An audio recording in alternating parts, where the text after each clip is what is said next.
Miarabantsika rehetra mpanaraka ny pejy am'izao zoma fa 4 ny volana jolay izao taona 2024. Finaritra aby Ragnandria.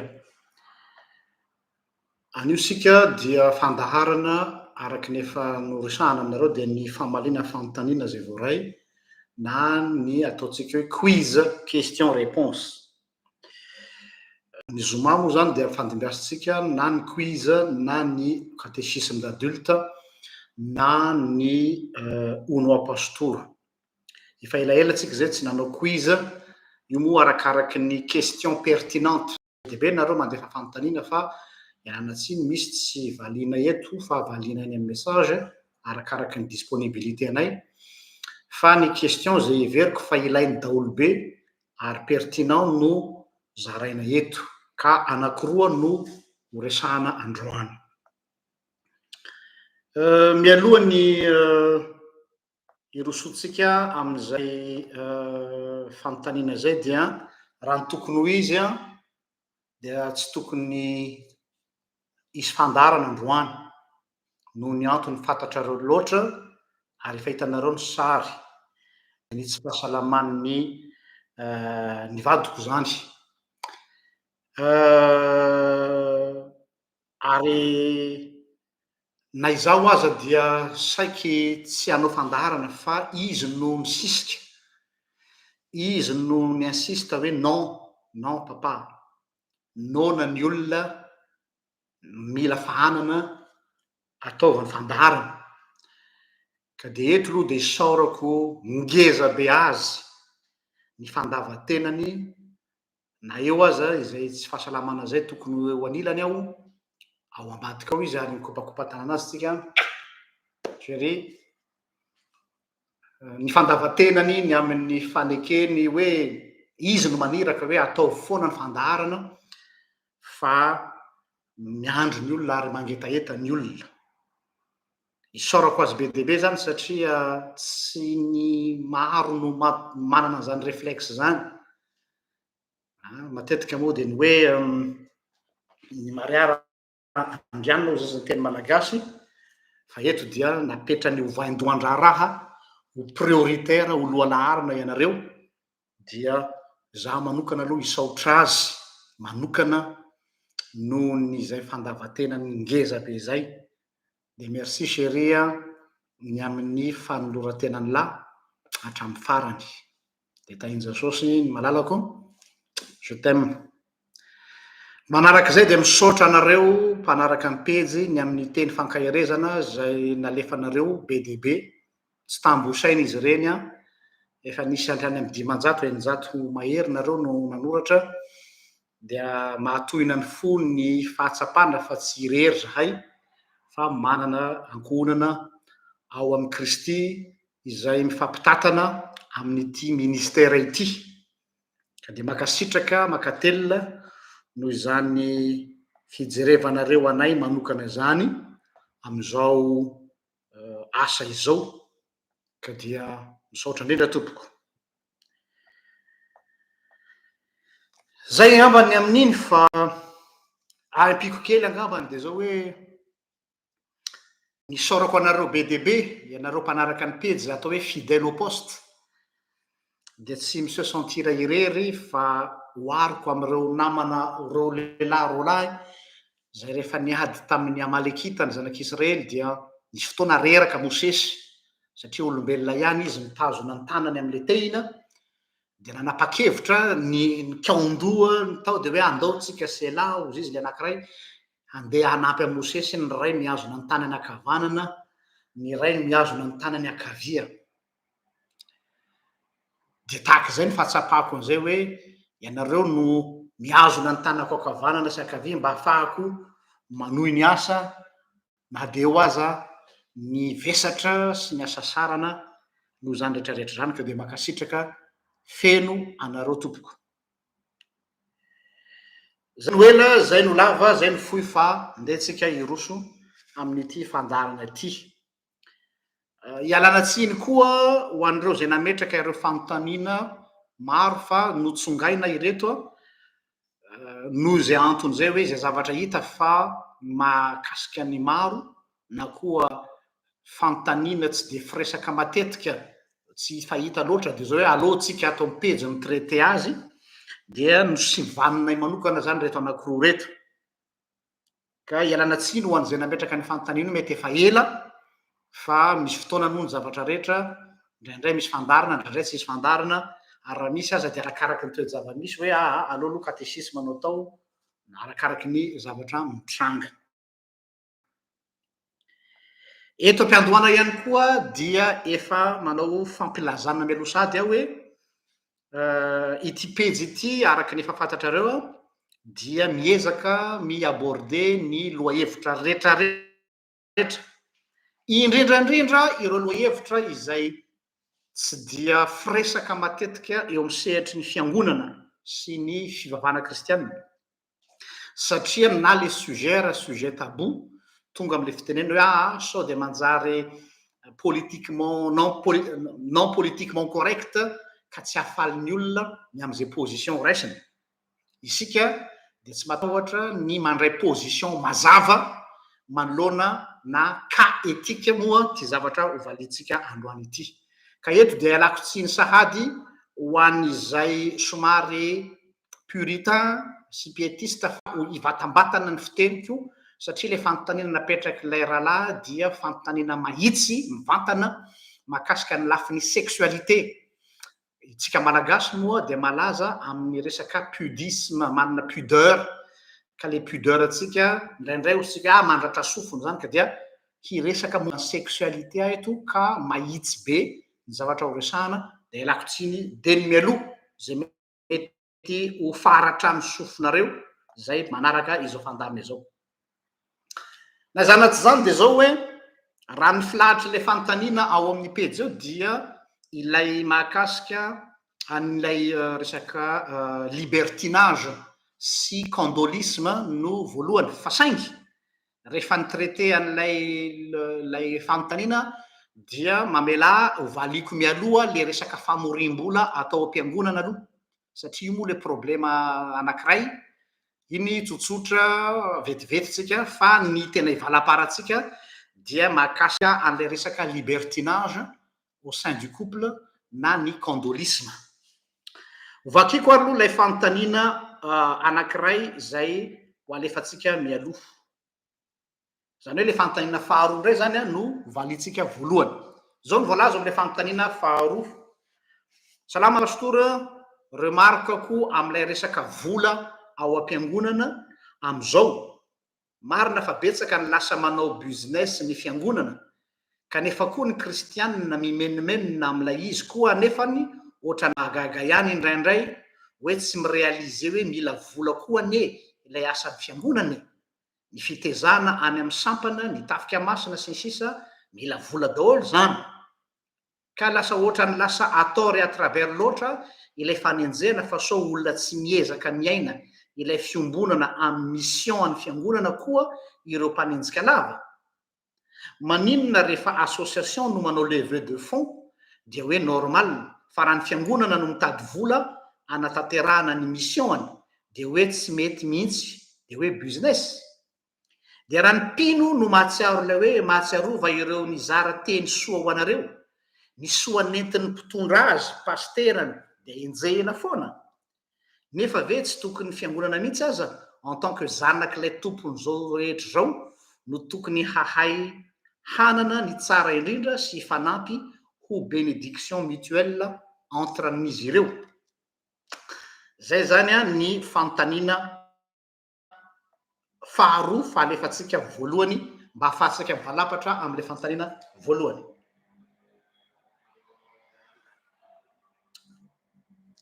Raha fitiniko zany dia ny hoe ny hevitry ilay namatsika eto zay nametraka ny fanontaniana io a, satria nisy fotoana nanao karazana vidéo matetika volazako foana le hoe zaika be fitadiavam-bola sy sisa, dia somary mitondra karazana kritika kely izy manoloana an'io ary isaorako azy zany tsy olana mihitsy fa tsika mandray, fa ny réflexion zay tiany hoentina dia hoe inona no ratsy amin'izany, qu'est-ce qui est mal, inona no ratsy amin'ny hoe fiangonana en tant qu'organisme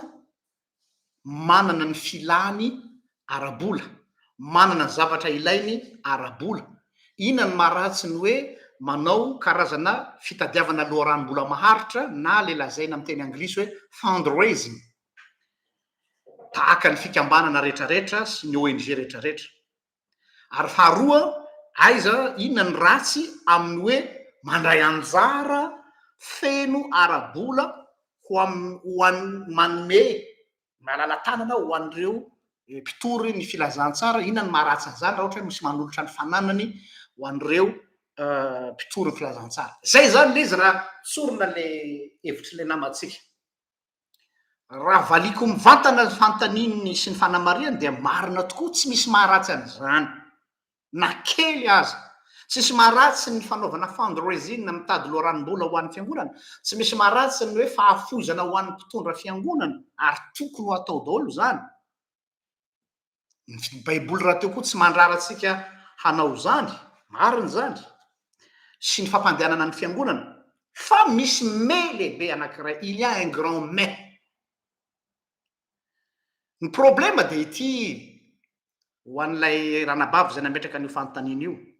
Raha vao ny vola no lasa moteur principal mampiodina ny fiangonana, dia na tianao na tsy tianao a dia miova ny laharam-pahamehana, miova ny vocation. Tsy le question mitady vola ny problème, fa le question-na priorité. Ary raha jerenao fotsiny amin'ny lafiny resaka budgétisation ny fiangonana, 4% budget ny fiangonana no budget de fonctionnement, fampandehanan-draharaha ao anatin'izany ny karaman'ny mpiasa, ao anatin'izany ny hofatrano, ao anatin'izany ny kojakoja sy sisa zay tena ilaina, satria raha zay tsy mandeha ny asan'ny fiangonana. Fa 4% ao anatin'izany ihany koa no budget programme, araka ny lazainao teo hoe tafika masina sy ny sisa, dia ataovy ny statistika. Eo no ahitanao hoe inona ny priorité amin'ny fitadiavam-bola. Tsy eo amin'ny fitadiavam-bola ny problème, fa hoe inona ny leitmotiv iangatsika zany. Dia raisiko mihitsy aza ny fehezanteny nataonao tao amin'ilay fanontanianao hoe tahaka ny fikambanana rehetra ozy ianao, comme toutes les associations. Justement, eo no misy problème. L'église n'est pas comme toutes les associations. Je suis désolé. Oui, ara-drafitra araky ny statut, araky ny constitution mipetraka any amin'ny ministère intérieur, dia mitovitovy amin'ny fikambanana izy, fa ny ame ny fiangonana, ny maizy azy ny fiangonana, l'église n'est pas une association. L'église n'est pas une organisation non gouvernementale. D'ailleurs, mialatsiny a ilazan'izao zavatra fa misy fikambanana tobim-pifoazana lehibe anankiray zay tsy tononoko anarana eto, izay navadika ONG le toby, ary tsy d'accord amin'izany mihitsy a, satria lasa ohatrany hoe miankin-doha amina tsy miankin-doha amina fiangonana intsony zany lay toby sy le fifoazana, fa lasa miankin-doha amina tiana hoentina toy ny association rehetra, dia qui dit association dia lasa misy ohatrany hoe abus lucratif. Eo zany mahatonga tena tsy mitovy amin'ny association rehetra le izy. Ny démarche ny fiangonana, contrairement amin'ny fikambanana rehetrarehetra, dia tena samy hafa tanteraka. Ary eto dia mahatsiaro ny tenin'ny mamaneny lava aho, mialatsiny aho raha manao citation azy fa tsaroko izy dia zao hoe hoy mamaneny lava hoe rehefa hanao asa ny fiangonana na rehefa hanao asa ny mpitony filazantsara dia tsy ny vola loza izy no anontaniana voalohany hoe ohatrinona ny vola am-pelantanana fa nahazo dia hoe ny zavatra voalohany zay tokony atao izy dia nampiany hoe iza aloha ny olona anao azy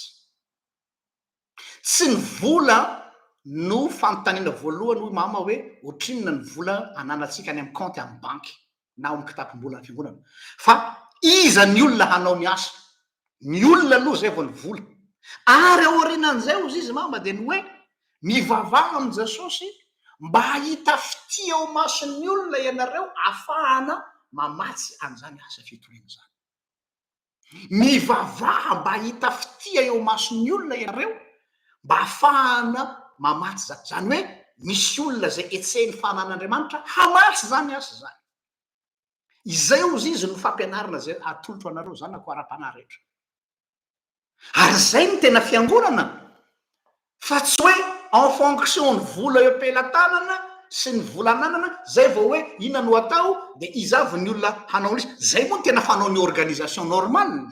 logika be zany zany ny olona manana plan d'action mipetrapetraka fa mialatsiny tsy organisation ny fiangonana fa organisme zany hoe zavatra mananaina donc ny investissement ny fiangonana amiko dia tokony any amin'ny olona aloha zay vao any amina resaka trano zay vao any amina resaka structure fa olona aloha ny tokony anaovana investissement zay ny ray torak'izany ihany koa ny am'ireo olon'ny fiangonana reo olon'ny fiangonana sy ny mpitory filazantsara ny pastora ny mpitandrina sy ireo mpitarika ny fiangonana zany sy ny sisa dia manahoana ny resaka libéralité ozy izy ny teny frantsay zany hoe ny fahafoizana na koa ny fanomezana izay tokony omena azy ireny tsy mety ve ozy izy ireny nataon'ny olona hoe misy olona tena mahafoy fananana fiara trano tany tena hoe atotonao daholo ny fananany ray manontolo zay zany le hoe tsy mety ve zany zay zany lazain'le olona tsavady dia nisy namana tato amin'ny mpanaraka ny pejy zay sorako be deabe zay mahatsara ny hoe tsika ato amin'ny pejy dia olona proactifa mihitsy zany hoe tonga dia mandray anjara avy hatrany amin'ny hoe mba nandefa fichier vidéo taty amiko io rahalahy io hoe mba jerenao kely ty vidéo ty izy fa tsara anaovantsika adihevitra kely ary eto aho zany dia efa miteny azy mialoha le rahalahy io hoe ho ataotsika izay adihevitra zay tamin'ny alalan'io vidéo zay nalefan'io izay nahitana hoe ny problème au niveau ny fiangonana dia aty Afrika dia hoe ny fiangonana aty Afrika zany lasa appareil d'abrutisation mialatsiny fanambakana ny olona amin'ny asan'Andriamanitra indrindrandrindra toy ny hoe ireo pastora na mpitandrina na evangelista na mpitony filazantsara zay lasa mpanefoefo be milliardaire mihitsy manana jet privé sy ny sisa sy ny sisa fa zay zany le izy hoe tsy tokony anana an'izany ve ny mpitory filazantsara izaho manokana dia tsy miditra am'izay lafizay tsy tokony na tokony fa amiko mbola averiko indray ny problème lehibe amiko dia ty hoe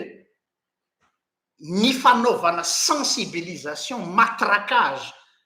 ao an-tsain'ny olona foana ny hoe tokony anao zao tsy maintsy ampiasaina daholo ny resaka émotion chantage affective ny lalaovina hatramin'ny verset zavatra anisan'ny zavatra faran'izay tsy tiako tamin'izany tondra fiangonana mihitsy ny mare manao fanentanana ara-bola ao am-piangonana dia ampiasaina ny verset hoe zay mahafoy ho an' Jehova dia zao tsy mety zany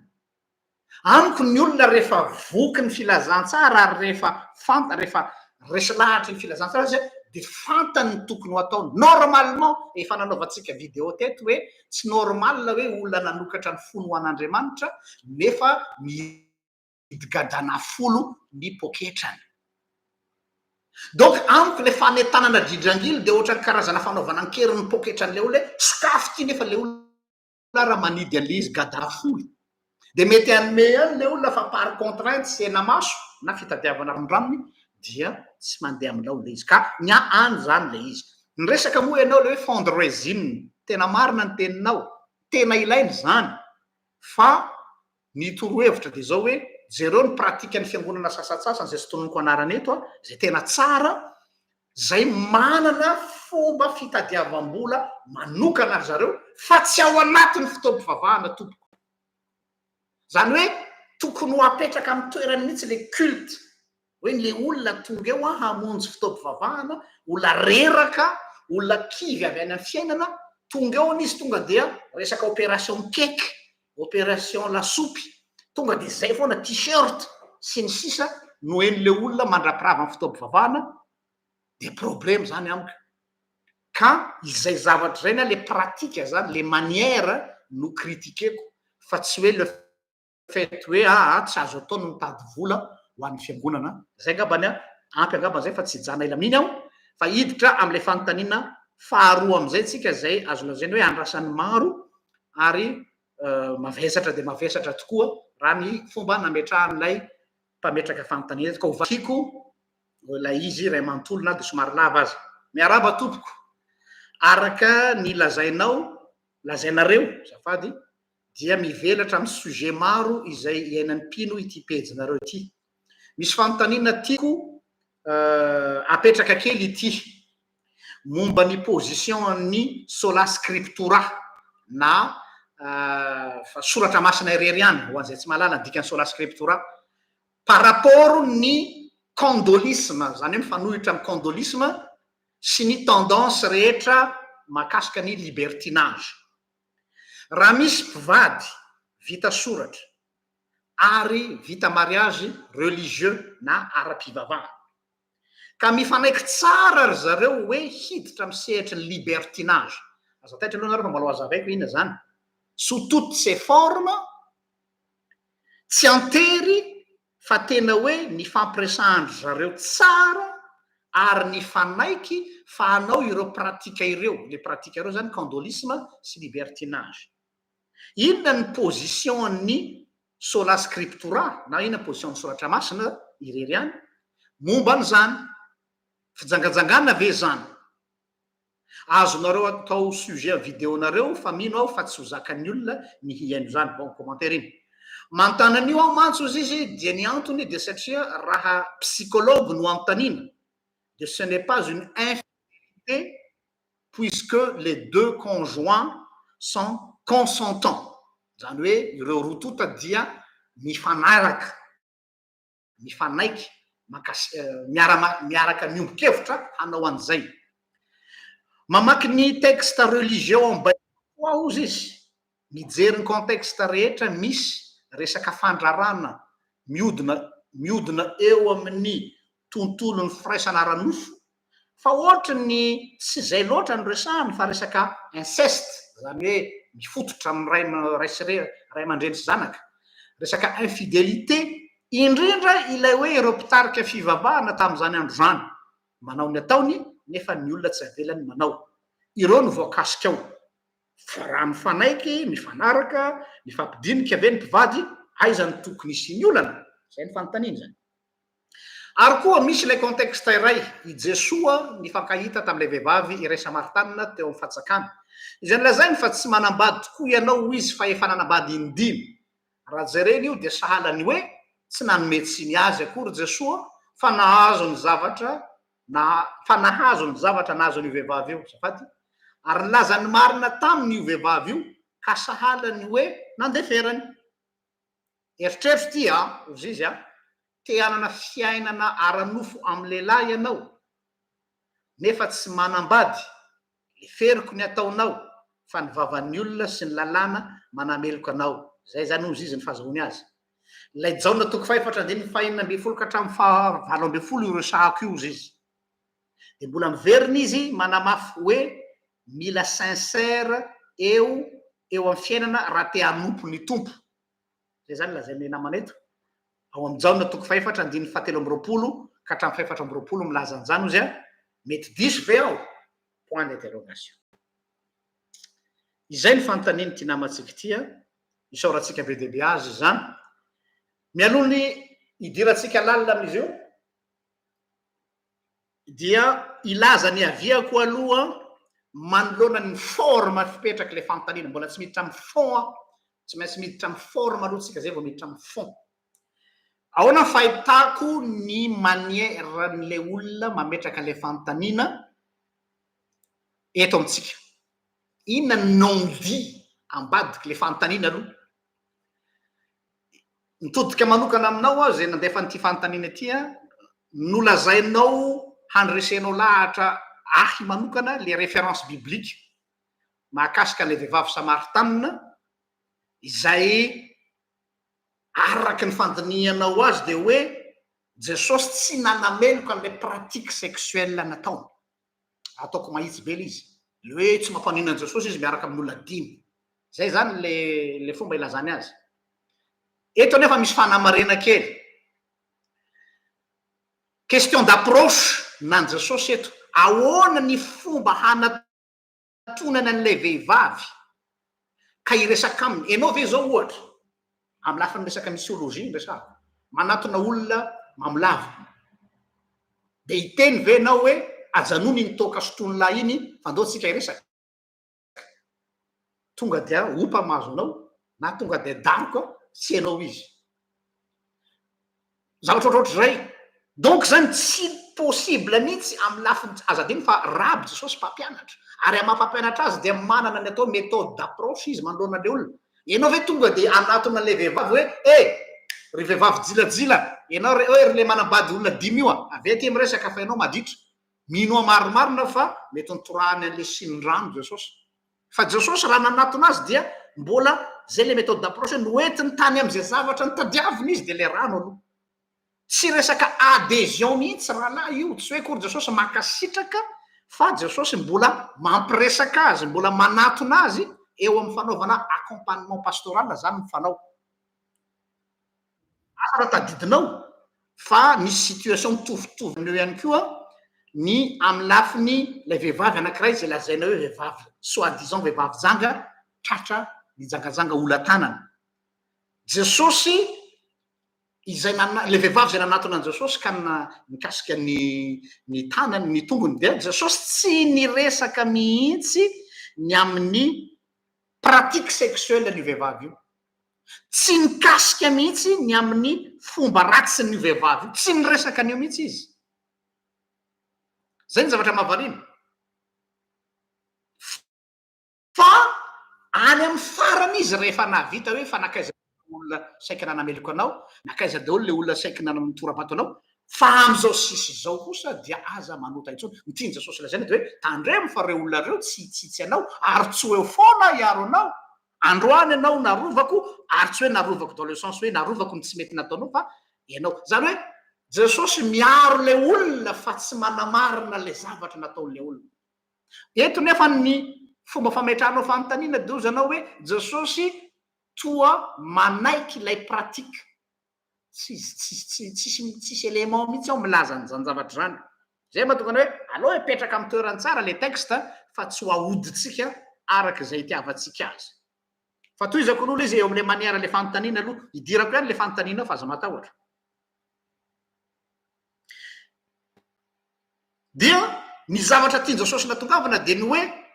ny tsy hanaovany zany tsony ao afara d'ailleurs zay no nahatonga ny olona tamin'ny andron Jesosy tezitra an Jesosy loatra ary tsy nahafaly amin'ny olona Jesosy satria neverin'ny olona ho laksista Jesosy hoe Jesosy araka ny eritreritro io koa hoe ile Jesosy nareo ne ohatra ny mety daholo ny atao rehetra ta ohatra ny tsy asiany problème laksista ve Jesosy libéral ve Jesosy entre parenthèse ataoko vazivazy ohatra anahy ihany koa zay lazainy olo hoe libéral hoe ta ohatra ny ekeny daholo tsy libéral Jesosy dans le sens hoe manaiky na koa laksiste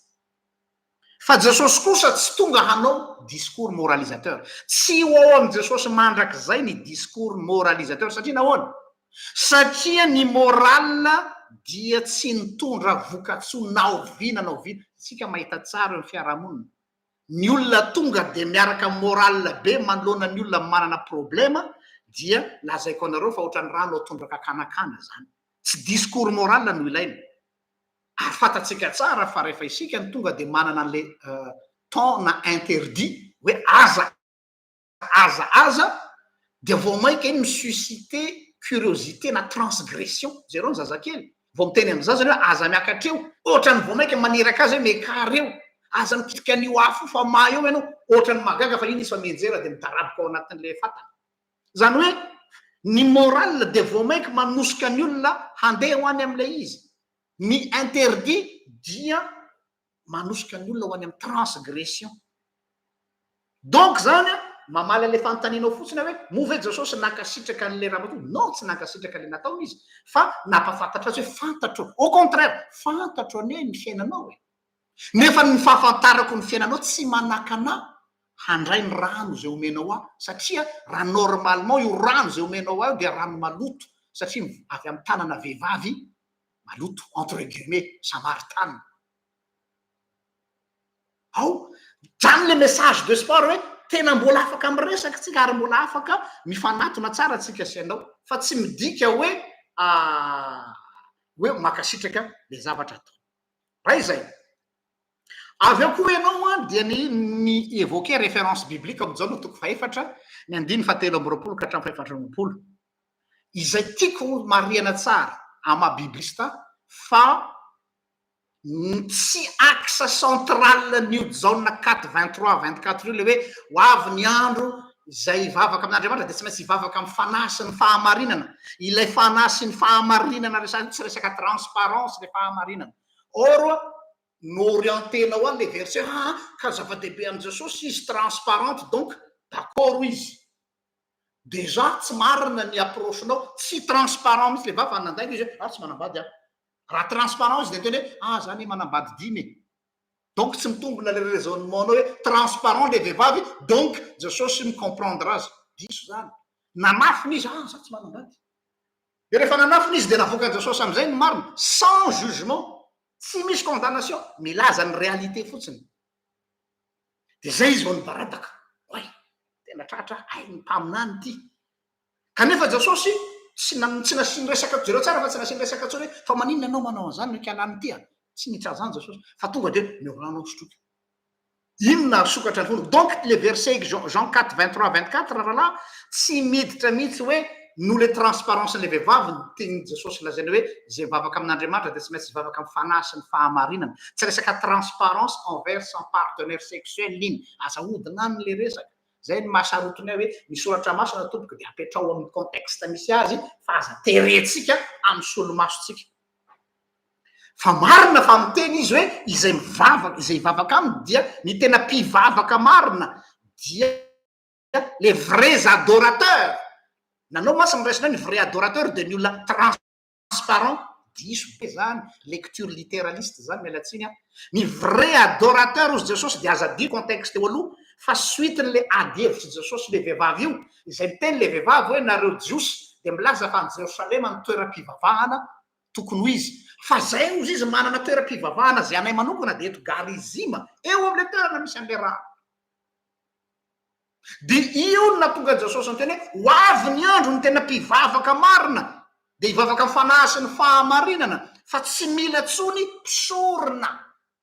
tsy mitady mpisorona tsony havavaka azy ao garizima ary tsy mila mpisorona tsony hampivavaka azy any Jerosalema fa zay tena mpivavaka dia ianao vehivavy io ho lasa mpisorona satria ianao de afaka manato ran'Andriamanitra mivantana io ane na babony fon'le vehivavy ay ka iza zany tsy mila mandalo mpisorona satria fantantsara fa raha mandalo mpisorona izy disqualifié vehivavy janga vehivavy jilajila malaza ratsy tsy tafiditra am-piangonana tonga de disqualifié fa nan Jesosy anteny hoe tsy mila zany tsontsika ho avy ny fotoana ianao dia afaka vrai adorateur anatrehan'Andriamanitra anao am'izay fotoana zay any le resaka hoe vavaka fanasy ny fahamarinana zay resanao teo ary le hoe fahamarinana zay lazaina eto hoe transparence c'est pas transparence ny sens le fahamarinana le fahamarinana eto jereo tsara ny teny grika aletheia ny aletheia de tsy inona fa jaona no miresaka eto nanome référence ny jaona anao iza no aletheia manondro aniza ny aletheia tsy hoe manondro inona fa manondro aniza jaona toko faefatra amby folo andiny fahiny zaho ny lalana sy fahamarinana zaho no aletheia ho avy ny andro ozy Jesosy hivavaka amin'ny fanasy ny fahamarinana iza zany izy izy le fahamarina donc tsy resaka transparence hoe ka izy kosa le sincère de lazainy ny marina donc mety zany le pratika ça n'a rien à voir jesosy ny resahana am'le fahamarinana eto fa tsy le transparence n'le vehivavy donc mila manitsy anao eo am'le fomba famakinao le soratra masina fa terenao ifanaraka am'lay point de vue nao am'le resaka izy a dia tsy d'accord am'izay kosa resaka biblisme ny resaka eto tsy misy resaka hoe position aloha fa resaka forme amina exégèse tiako hipetraka aloha zay zavatra zay bon toizatsika le izy par ailleurs mahakasika ny filazanao hoe rehefa nandinika ao zanao ny texte rehetra fandrarana n'io zavatra io amin'ny soratra masina dia tsy natao an'ny olona rehetra zany no zanao le interdit sexuel fa ho an'ireo mpitarika fivavahana fotsiny donc zany a sous-entendu zay hoe ça ne me concerne pas ianareo mpitondra fivavahana ihany no voafetran'io fa ny masse populaire libre c'est un peu ça nefa koa ao ambadiky le fanontanianao de hoe ny olona ary zareo mpitarika manao ny atao de ny olona tsy avela sisisy sisy mitovy ihany le izy zao le izy a ny contexte za mbola miverina contexte foana ny siny hoe tokony hoe Paul laza hoe tokony hoe ny mpitondra vana de manambady tokana sisy misy karazana misy le critère be dehibe zay lazany io a reny filazany Paul hoe manambady tokana reny sy ny critère ny episcopos de ny mpitarika ny fivavahana dia règlement intérieur fitsipika anatina foron'ny Paoly ahafahana misivana tokoa araka ny teninao ireo ho mpitandrina pastora mpampianatra eo amin'ny fiangonana noho ny antony roa mazava tsara tsy hoe voanglatsaka avy any an-danitra izy io fa nosy antony roa mazava tsara voalohany ny vanim-potoana izay niresahana n'io teny io tamin'ny andron'ny Paoly nanoratra ho an'ny fiangonana tany Azia Minora izy dia vanim-potoana hoe ny tempoly nisy atreto ny lieu de culte nisy tamin'ny andron'ny Paoly de tsy mbola nisy ny fiangonana isora anatin'ny saintsika aloha le hoe ohatran'ny fiangonana lehibe any katedraly Analakely katedraly lehibe ny Andohalo fa ny temple nisy tamin'izany fotoana zany no dia temple de dieu païen ohatra zao temple d'Aphrodite ireo temple ireo tompoko de nisy ny atao hoe prêtresse na prêtre izay nanao ny ino filazana zany rituel sacré amin'ny alalan'ny prostitution sacrée izay contexte nisy zany hoe nisy ny fanompona ireo andriamanitra maro samihafa ireo amin'ny alalan'ny entre guillemets fijanganjangana fa tsy fijanganjangana mola izy fa hoe rituel sacré prostitution mitovy amin'ny fankalazana ny andriamanitry ny bala tao amin'ny testamenta taloha iza zany bala izany dieu de la fertilité ahoana ny fomba nankalazana ny bala io dia tamin'ny alalan'ny fijanganjangana ka misy pisorona izay manao an'le ritualy fijanganjangana eo anivon'ny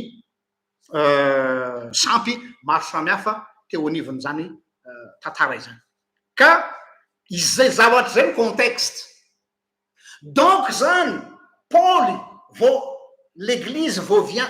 vient de se créer zany fiangonana vao mbola zazake fiangonana vao manomboka tsika zao efa matanjaka ny fiangonana donc efa misy structure efa misy rafitra efa misy lamina mipetrapetraka fa tam'izany ny fiangonana mbola vao manomboka ary vao manomboka tsy misy référence hoe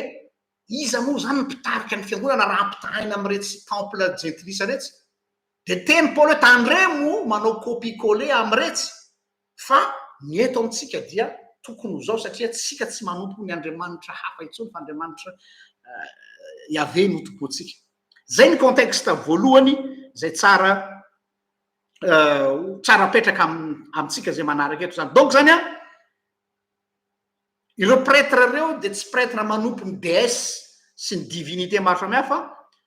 ka izay voatery manao rituel mialatsiny acte sexuel mba hanompona ny andriamanina amin'ny anaran'ireo andriamanitra mba hafahana miavaka am'ireo gentilisa tamin'ny andron'ny Paul reo no nanaovana an'izay zay ny voalohany ny faharoa ny antony faharoa natonga ny Paul nametraka an'ireo fitsipika anatiny za de namanaiky ny teny hoe règlement intérieur napetraka io ho amin'ny fiangonana fitondram-piangonana tokoa araka ny teninao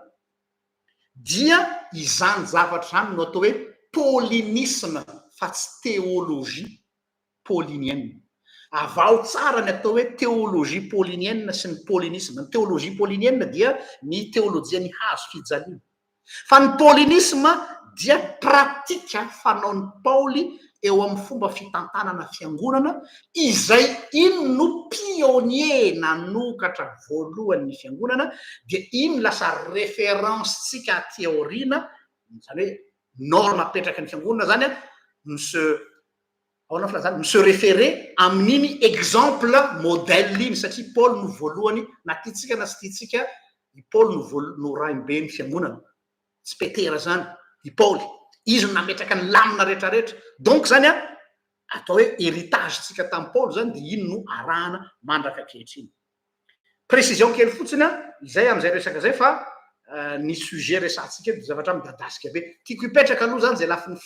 zay a, mba tsy hivily ilay fanontaniana. Eto am'izay ao anatin'ilay izy am'izay, izao no zavatra tsapako fa ho ambataninao, fahatsapana ny mety ho diso fa lazaiko eto ihany. Ohatran'ny zavatra narosonao ohatran'ny iceberg. Tanao ny iceberg, zany hoe napotranao zavatra kely ohatran'iny fotsiny, iny no natondronao fa ao ambadiky ilay fanontanianao misy zavatra be dehibe zay tsy maintsy ho resahako eto. Ka ialako tsiny aminao zany hamaly an'ilay fanontanianao eny, fa voatery tsy maintsy hanazava zavatra be dehibe, satria raha hiteny fotsiny hoe oui non satisfaisant zany, fa misy zavatra be dehibe ao ambadikin'io fanontanianao io zay tsy maintsy velariko io, zay tsy maintsy ho velabelariko betsaka eto aminao amin'izao fotoan'izao.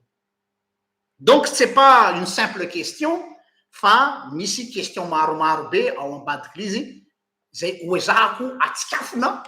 ho an'ny olona rehetra, ho anao mino fa fantatrao izy, fa ho an'ny mpanaraka namantsika koa dia mila fantarina zany. Ireto avy le izy. Mauvais,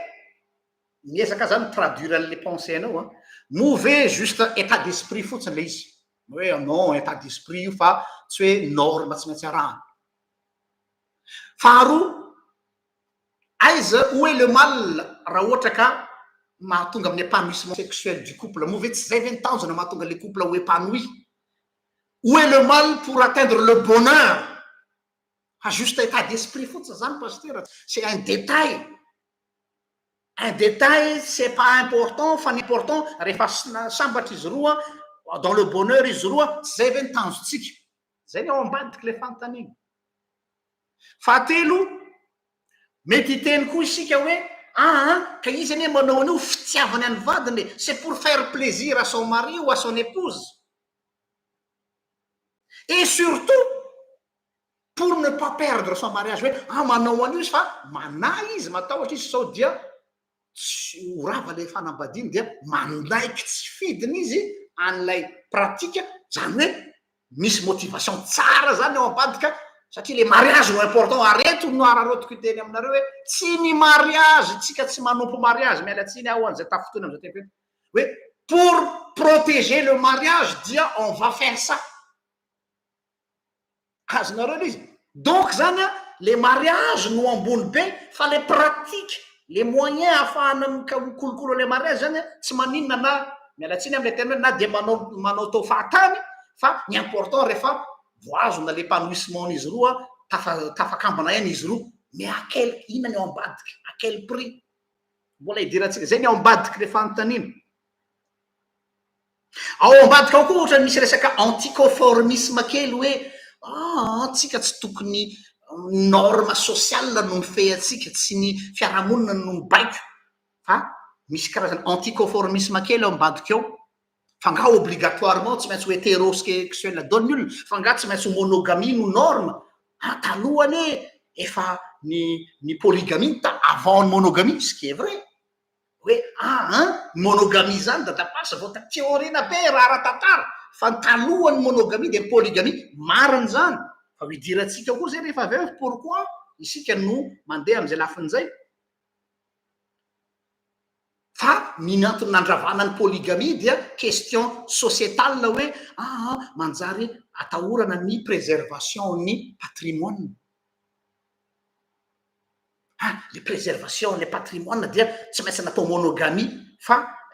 efa fanao foana hatram'izay fantanina ambadiky le fantanina koa dia hoe précepte religieux no nametraka le izy ka nametraka amin'ny toerany monogamie zany hoe ny fivavahana nametraka amin'ny toerany monogamie. Ny couple zany dia araky ny sociologue dia construction sociale ny couple. Et d'ailleurs, entre parenthèses, à titre d'information, il est fort probable l'institution du mariage va disparaître sur le plan civil. Fort probable satria raha zao évolution ny resaka mœurs eto amin'izao tontolo zao dia efa manomboka mevitsy ny manao mariage civil fa miditra amin'ny atao hoe pax, miditra amin'ny atao hoe cohabitation légale. De zareo fa me maro raha atao statistique me maro ny olona manao an'io de mevitsy ny manao an'le mariage, ce qui veut dire mety isaina ny député européen satria io moa avy ety Europa foana mipoitra ny zavatra hoe bon rehefa dinina tsy ilana ntsony an'le mariage civil fa aloha ajanony io fa lasa le cohabitation légale. Tanareo zany izy ohatrany boîte de Pandore io. Donc zany ny teny anao hoe ka io re construction sociale fotsiny. Ireo zavatra reo no reko manako be ty anatiko aty, ireo no tsapako ao ambadiky ny fanotanin'ny namatsiko amiko zany ireo no naondy zay tsy voatery hoe avy aminy fa mety mitatiky izy ny fijerin'ny olona fa izaho no miezaka mitraduire an'ilay ao ambadiky tanao ny iceberg ty le glace kely fa le ato ambany zany rehetrarehetra zany tsy maintsy hovavahantsika eto. Alohany mba ho ala-page daholo ny rehetra mba hitovy daholo ny niveau antsiray satria mety tsy mahalala ny maro le inona zany libertinage zany de inona zany condorisme zany. De anazava kely aloha mombamomba an'ireo sy hoe ny tantarany tsotsotra fotsiny tsika tsy andany fotoana lava be. Inona ny libertinage? Ny libertinage henonareo anatin'ny terme hoe libertinage de avy am'izany nazahona ny teny hoe libertin be iny olona iny. Dia alohan'ny satria rehefa miteny hoe libertinage dia matetika tonga de pratique sexuelle ny ao ambadika une connotation derrière, mais avant que ce soit une pratique sexuelle ny alohany resahana pratique sexuelle dia philosophie de vie ny libertinage. Ara-tantara ny resantsika satria nivoatra ny sens ny libertinage ny hoe libertin pardon teo amin'ny tantara fa ny source ny poiran'io de ny philosophie tany antiquité. Tany amin'ny philosophie ny antiquité zay nipoiran'ny libertin dia ny philosophie ny épicure na ny épicurisme sy ny matérialisme. Hoazavaiko rehefa avy eo ina l'épicurisme. Ny matérialisme raha tsotsorina tsy teny hoe le matérialiste hoe zany hoe tsika moa matérialiste be le zalahy ty de hoe ty vola ty non tsy zany atao matérialisme. Ny matérialisme de hoe ny important de ny matière ty zao matière ny vatana ahoana ny anomezana fahafapo an'ity matière ty coûte que coûte tsy te halala zay dégâts eo fa hoe rehefa afapo le matière de zay ny zava-dehibe zany ny tena atao hoe matérialisme. Tsy resaka vola ny matérialisme, tsy resaka hoe ty tobile, tsy resaka hoe ty trano, tsy matérialisme zany fa ny matérialisme de ny hoe comment satisfaire la matière par tous les moyens sans calculer dégâts aterany. On s'en fout du dégât fa rehefa mahazo fahafapo le matière dia zay. Io no atao hoe potra avy amin'io ny libertinage. Tonga de efa mazava zany avy aiza ny poirany. Tsika mas tsy maintsy mijery ny tantara sy ny texte antiquité fa tsy hoe milatsaka ho azy avy eo le izy. Henonareo ambadiky le teny hoe libertinage le hoe un libertin. Io teny hoe libertin io de nivoatra araky ny tantara fa nanomboka tany amin'ny Louis XIV ny atao hoe libertin dia tsy olona manana fiainana jilajila mihitsy ny dikany. Un libertin tamin'ny andron'ny Louis XIV c'est pas forcément quelqu'un qui vit dans la débauche, tsy hoe olona manao fiainana dala, non. Un libertin tamin'ny andron'ny Louis XIV siècle de la lumière dia libre penseur. Zareo fa miova ny sensiny hoe olona manana fisainana malalaka zay mahatonga ny olona malala-tsaina ozy ny olona fa noho izay antony zay indrindra ny teny hoe libertin avy amin'ny teny latiny hoe libertinus zay manambara ireo jiosy tsy nanaraka na tsy mitazona ny fivavahana maro arahany maro anisa izany natao hoe libertin zany hoe ireo olona zay miteny hoe raha ity ny fivavahany maro anisa tsy manaraka an'iny izy de iny olo iny atao hoe libertin ihany koa tam'izany fotoana zany donc historiquement parlant ara-tantara ny libertinage dia tsy sanatria resaka bordel mialatsiny amy terme fa nipotra aveo am'zareo elite izany elite ireo sangany eo amy fiarahamonina de ny aristocrate ireo olona matretre eo amy fiarahamonina ny intellectuel les érudits ozy ny frantsay ireo no ny voy voalohany an'io libertinage io tsy filozofia bahoaka io fa filozofia mivoizina teo anivon'ny elite aristocrate intellectuel de nylalovina le izy hoe zay libertin érudit zay zany olona mianatra eo mantsy le izy sous-entendu zany hoe zay olona tsy manaraka an'io zany de olona vendrana olona tsy maraka fa zao ny zavatra tsy tokony adiniotsika ny aristocrate zany hoe reo olona any amy sphère ambony efa nanao émission zany tsika hoe reo olona déconnecté amy réalité ny fiainavaoka fa ary zareo manana fiaina manokana any ireo aristocrate reo dia anticonformiste daholo zay mahatonga zareo sa manitsakitsaka lalàna tsy manaraka lalàna zay fa zay manana ny lalànanay anticonformiste ny aristocrate manana an'le goût de la transgression ozy ny teny frantsay ary le transgression io dia fanoerana ny fomba mampanao ny mœurs rehetrarehetra izay napetraky ny fiangonana zany hoe misy karazana rébellion acte de rébellion envers l'église anticléricalisme ny ao ambadiky lay libertinage ny intellectuel tamy voalohany ho fanoerana ny fiangonana na ny religion dia karazana provocation zany atao hoe bon ianareo nametraka norme zay kosa dia hanohitra an'izay karazana fandrangitana le izy en passant misy zavatra anankiray tiako mba ho fantatrareo ty hoe azadiny fa ny aristocrate ireo olona anticonformiste reo ireo no nivoy ny révolution française tsy ny paysan no tazanareo hoe nandroka ny olona nandoro trano namono olona fa ny olona mifomenté an'le révolution française taty ambadiky ary ny financer an'le révolution française de reto aristocrate anticonformiste izay te hidégager ny fiangonana satria ny fiangonana nanany position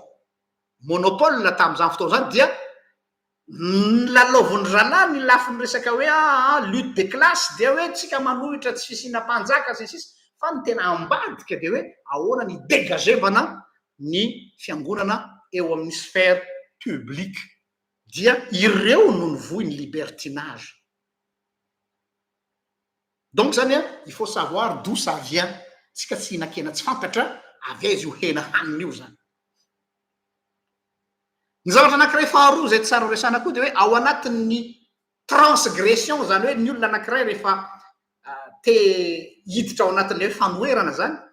dia inona ny important amin'ny olo ao anatin'ny libertinage sy le transgression de hoe les changements incessants mahafinaritra azy le fiovana tsy akiatra expérimenter de nouvelles choses de nouveaux horizons ary ny problème nyreo olona reo satria tellement zareo déconnecté amy réalité de zareo zany tady zavatra vaovao foana tady zavatra extrême foana tsy ampy azy tsony le zavatra mahazatra ny sarambabe bahoaka fa zareo mitady zavatra zay le hoe misy mitady adrénaline zay ngambana izy mitady changement tsy akiatra de tsy fantany tsony aiza no ametrahany tsy malala tsony izy ny atao limite na zone rouge à ne pas franchir zany ohatra na tonga ny olona anankiray malaza am'zany hoe libertin malaza zany dia Don Juan fantatsika tantarany Don Juan ny afarany Don Juan rehefa tellement izy ao anatin'ny adalany sy ny foliany tsy haintsony nanavaka ny mafana sy ny mangatsika dia niriny hatramin'ny fahafatesan'ny rainy tellement lery lasa daly ao anatin'le quête zany hoe ao anatina fikatsahana zavatra fatratra ao anatina quête ary ny olona rehefa ao anatina quête oatra zany dia tafiditra ao anatina atao hoe illusion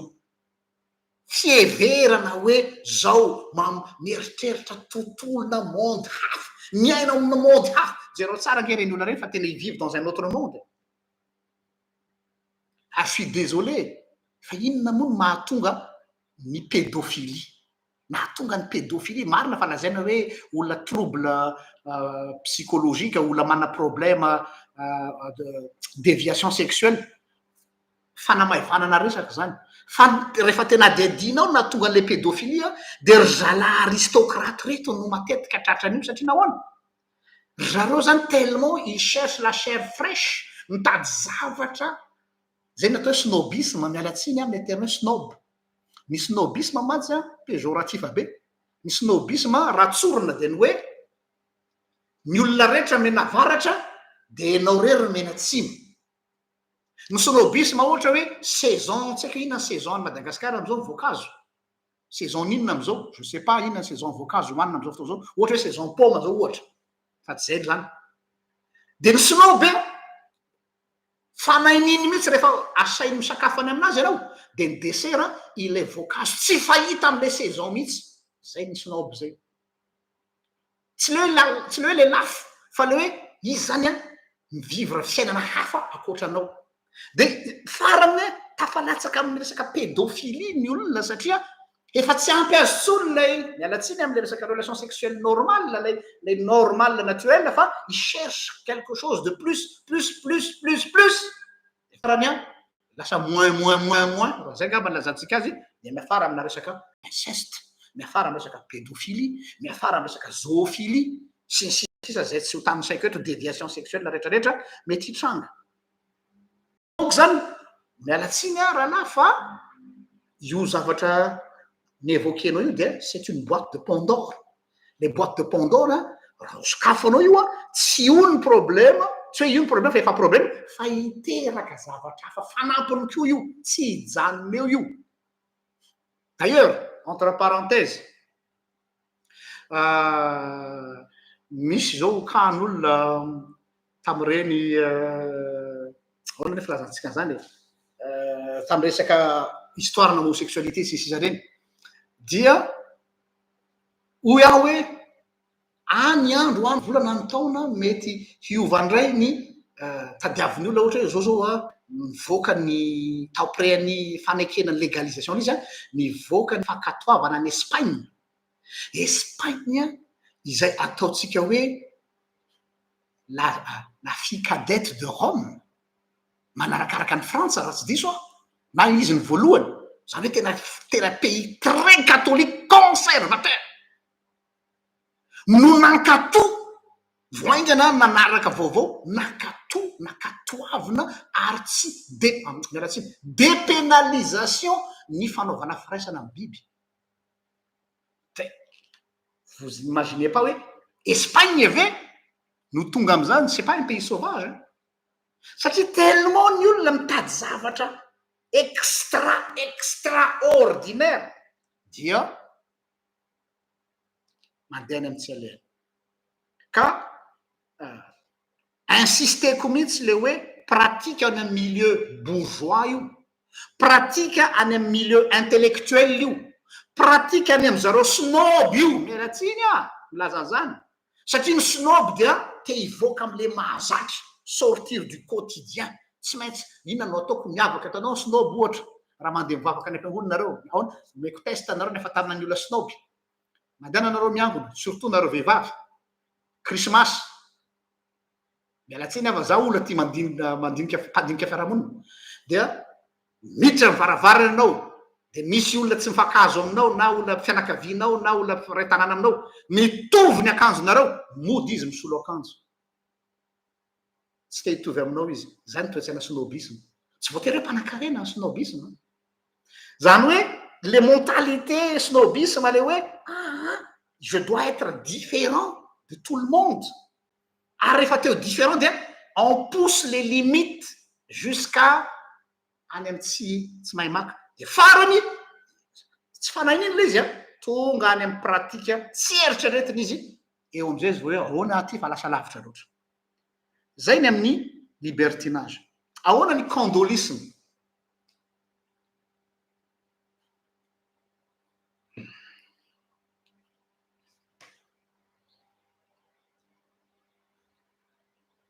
ahoana ny condolisme dia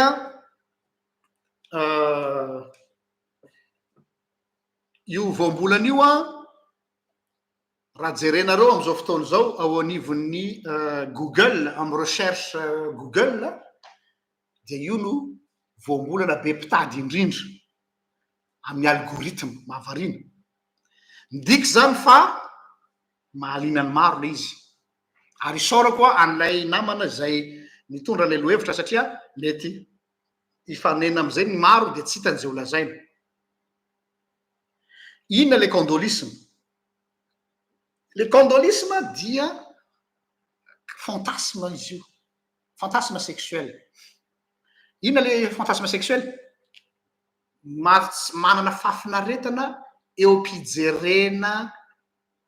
tsy hoe ny hafa manao firaisana fa ny partenairany na vadiny io na sipany io na campagnany io peu importe manao firaisana amin'ny olo-kafa izay ny atao condolisme hoe izy consentante araky ny tenyle namana teo zany hoe manaiky izy ary manaiky le reto hoe ny vadiny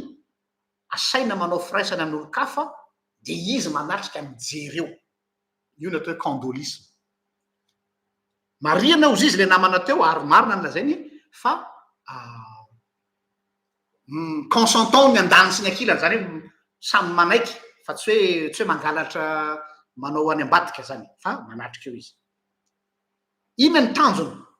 ny tanjony condolisme dia mba zay ny azo no ahafahany miatteindre ny excitation sexuelle tanareo zany fa pathologie le izy areti-tsaina tsy manana zay sisa no ahafahany mahatratra ny atao hoe excitation sexuelle ao ambadiky zany ny culte du plaisir zany hoe le plaisir lasa finalité fa tsy moyen ntsony inona ny toeran'ny plaisir sexuel eo amin'ny fiainan'ny mpivady ho resantsika eto zay tsika tsy manameloka mihitsy ny plaisir sexuel au contraire fa apetraka tsara il faut pas mettre la charrue avant les bœufs aux vazaha le plaisir sexuel n'est pas une finalité en soi mais le plaisir n'est qu'un moyen d'expression du corps fandraisantsika zany tamy vidéo zany hoe ny fafinaretana ara-nofo de tsy iny akory no tanjona marina fa zay ny ty iriny olo etra tsy hoe iny no ohatra hoe coupe tratrarina fa iny no fitaovana eo am-pelatanina ny mpivady mba hafahany mifampitory sy mizara fitiavana samy hafa zany tsy misy exclusion mihitsy na resaka hoe plaisir sexuel ny olona zay mijery ny partenairany manao firaisany amin'ny olo-kafa ka manatrika eo izy ka azahoany fafinaretana iny olo iny no atao hoe condole zay natonga hoe condolisme mariana tsy voyeurisme io le voyeurisme mantsy de ianao mangalatra mitsikilo olona manao firaisana ohatra zany ianao mialatsiny hoe mipetraka amy trano avo be ianao 10e 20e étage dia matazana olona dia fafinaretanao ny mangalatra mijery olona mpivady manao manao firaisana ara-nofo zany natao hoe voyeurisme zany hoe ianao tsy nahazo consentement avy am'le mpivady fa ianao mijery karazana hoe zay ny atao hoe voyeurisme fa ny condolisme dia tena consentant daholo izy telo de manatrika eo ny anankiray mijery an'lay izy ho indrindra ty spécialiste anankiray ahoany io pratique io zany tsika tsy tonga de hitoram-bato fotsiny hoe sany devoly fitsangatsangana fa efa résultat zany fanana zany le argumentation eo anelanelany no resantsika eto de tsika nefa rehefa manao fanazavana koa de miainga tsy avy amin'ny soratra masina ihany fa ny soratra masina amiko no référence ultime bien sûr fa inona no mahatonga ny soratra masina mandrara na mahatonga soratra masina miteny hoe non misy raison logique andriamanitra tsy logika mihitsy tsy hoe resaka ara-panaka anareo mpivavaka de zay mahatonga anareo mandrara tsisy idiran'le resaka fivavahana io fa misy logika mahatonga an'andriamanitra mandara an'le izy de inona ary le izy hoy René Girard spécialiste izy ty manazava ny hoe io karazana pratique sexuelle io zy a dia io izy natao hoe désir de mimétisme mialatsiny a am'le teny vahiny fa soratako eto ambany eto zay a désir de mimétisme inona zany avy amin'ny teny hoe mime hainareo mime le olona le manao fietsika manao ohatra ny fanao le hoe tsy miteny fa manao mime ohatra le sketch fa mime tsy miteny zay le désir de mimétisme io désir de mimétisme io de zao hoe tsy mahazo fafinaretana sexuel amin'ny partenaire antsony izy voie normal zany fa te tsy hoe te fa miverina ao am'le sensation de plaisir amin'ny alalanna tierce personne manao firaisana amin'ny vadiny na amin'ny compagneny dia zay izy vao miverina ao amin'ilay plaisir sexuel io le plaisir de mimétisme le désir pardon de mimétisme zany hoe ny plaisir sexuel dia à travers une autre personne izay entre guillemets azo zany hoe miabuser ny vadiny na miabuser ny partenaireny dia izay sensation zay hitanareo fa resaka perversion izy aretina pathologie io zay izy ny psychologue izay no azahoany plaisir ka na consentant io ary eo indrindra ny tiako ararotana am'le fantany tsy le resaka consentement et ohatra zay masy le fantany ka ina moa ny fadisony zany pasteur ohatra consent c'est pas un problème de consentement ny problème tsy any ny curseur fa ny problème de c'est une maladie c'est une pathologie c'est une déviation pathologique izay aretina mialatsiny a milazany zany areti-tsaina any ny tiana tongavany tsy zany ny tena zany fa spécialiste René Girard vous pouvez vous documenter de ny problème amin'io izy izy René Girard problème an'io pratique io dia tsy maintsy afara amin'ny voalohany de hoe mifanaraka zay par consentement dia mifanaraka zay ok fa il faut pas se mentir miafarany io izy de tsy maintsy hiafara amin'ny atao hoe paraphilie hiafara amin'ny atao hoe paraphilie inona ny paraphilie ny paraphilia dia exhibitionnisme tanareo le mialatsiny am'le hoe misy olona zao a tia mampiseho fitanjahana ho tazany olona mpandalo aretina ary izy misy olona voasaza zany ty aminay ty ohatra hoe zany mahatonga ny ty andafy tsy azo atao ianao manao torse nu na manao nu zany anatin'ny arabe satria exhibitionnisme voararany lalàny zany ny voyeurisme tsy azonao atao ny mitsikilo ny voisinanao na ny olona manodidina anao amin'ny intimité any nefa lasa miafarany satria ny problème amin'ny voalohany manaiky le ray de mandeha le cons fa raha ohatra mijanona izy à un moment donné izy le partenaire za tsy mety tsony izy nefany a ao anatin'le désir tsy mijanona mangataka ohatra ny drogue io il en veut qu'est-ce qu'il va faire tsy maintsy andeha any amin'ny paraphilie izy andeha hanao voyeurisme izy andeha hanao exhibitionnisme izy andeha hanao farany izy miafara amina viol il va devenir un violeur satria misy pulsion tsy voafeny eo dia ho lasany amin'ny tsy mahay maka ozy fitenenana tanareo fa boîte de Pandore misokatra makany amin'ny zavatra hafa izy ka zay le hoe na de hoe consentant za tsy maintsy afarany io satria zay no tadiaviny lavy eo pathologie io iaho pathologie zany aretina pathologie io satria ny mahapathologie azy de lasa io ihany no seule pratique sexuelle miprocurer plaisir ao azy zay pathologique azy mitovy amin'ny addiction rehetrarehetra ohatra hoe addiction pornographique hoe raha tsy mijery film pornographique izy de tsy tonga amin'ny orgasme na satisfaction sexuelle. Zany hoe paraphilie daholo filazany zany, pathologie aretina satria tsy mahazo fafinaretana sexuelle amin'ny partenaire normal antsony izy fa lasa miafara amina zavatra ohatry zany hoe mila zavatra toy zany izy. Zay zany description de fahitanareo sady zany aiza ho aiza fipetraky ny tantara. Eto am'izay ilaza miaviako amin'ny teolojianina zay. Satria tsika tsy maintsy mijery ny avian'ny olona rehetra, de hitanareo fa na ny spécialiste en psychologie raha dia mazava be ny position. Ity lohahevitra zay traitentsika androany ity dia sujet éthique. Qui dit sujet éthique dia casuistique, zany hoe ka tsirairay dia tsy mitovy. Kanefa na izany na tsy zany, na de hoe casuistique ary hoe zany hoe arakaraky ny cas zany a, misy kosa nefa ny principe fondamental zay tsy maintsy ialako tsiny, tsy maintsy avotrako manoloana zao zavatra zao satria misy enjeu ngeza be le izy. Verina am'le resaka épicurisme teo tsika. Ho aho manokana dia tsy misy maharatsy, pour moi personnellement, là j'assume, il n'y a rien de mal d'être un épicurien. Il n'y a rien de mal d'être un épicurien zany hoe Jesosy nahazo an'izany titre zany hoe ny mpampianatra anareo ny épicurien mantsy de hoe c'est quelqu'un qui aime la vie. Il aime manger, il aime boire, il aime rigoler, il aime parler avec les gens. Zany natao épicurien koa mantsy amin'ny fisainana andavanandro ny resahako eto. Raha izay lafin'izay no atao épicurien, inona ny maharatsy an'izany?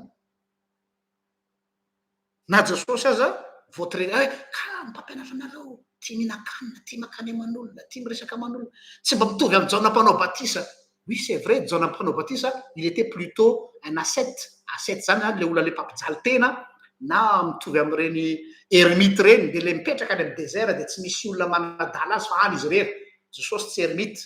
Jesosy tsy ao anatin'ny secte essénien, misy matsy milaza hoe essénien Jesosy. Le essénien matsy le secte ny tokamonina any amin'ny désert dia manana ny fiarahamonina zareo de tsy miaraka mitaba Jesosy miaraka amin'ny mpanoty, Jesosy ny sotro, Jesosy ny sotro divay, Jesosy namonjy fety, Jesosy c'est un fêtard dans le bon sens du terme ny resahako eto. Dia épicurien zany izy. Ka l'épicurien tsy ratsy dans le sens où quelqu'un qui aime la vie, qui croque la vie à plein dents, oui. Fa le teny hoe épicurien io mantsy dia nivoatra be selon le contexte. En gros, reo olona manao libertinage, resahantsika teo reo, sy le olona manao candolisme reo amiko, dia formana épicurisme extrême. Zany hoe extrémiste, zany hoe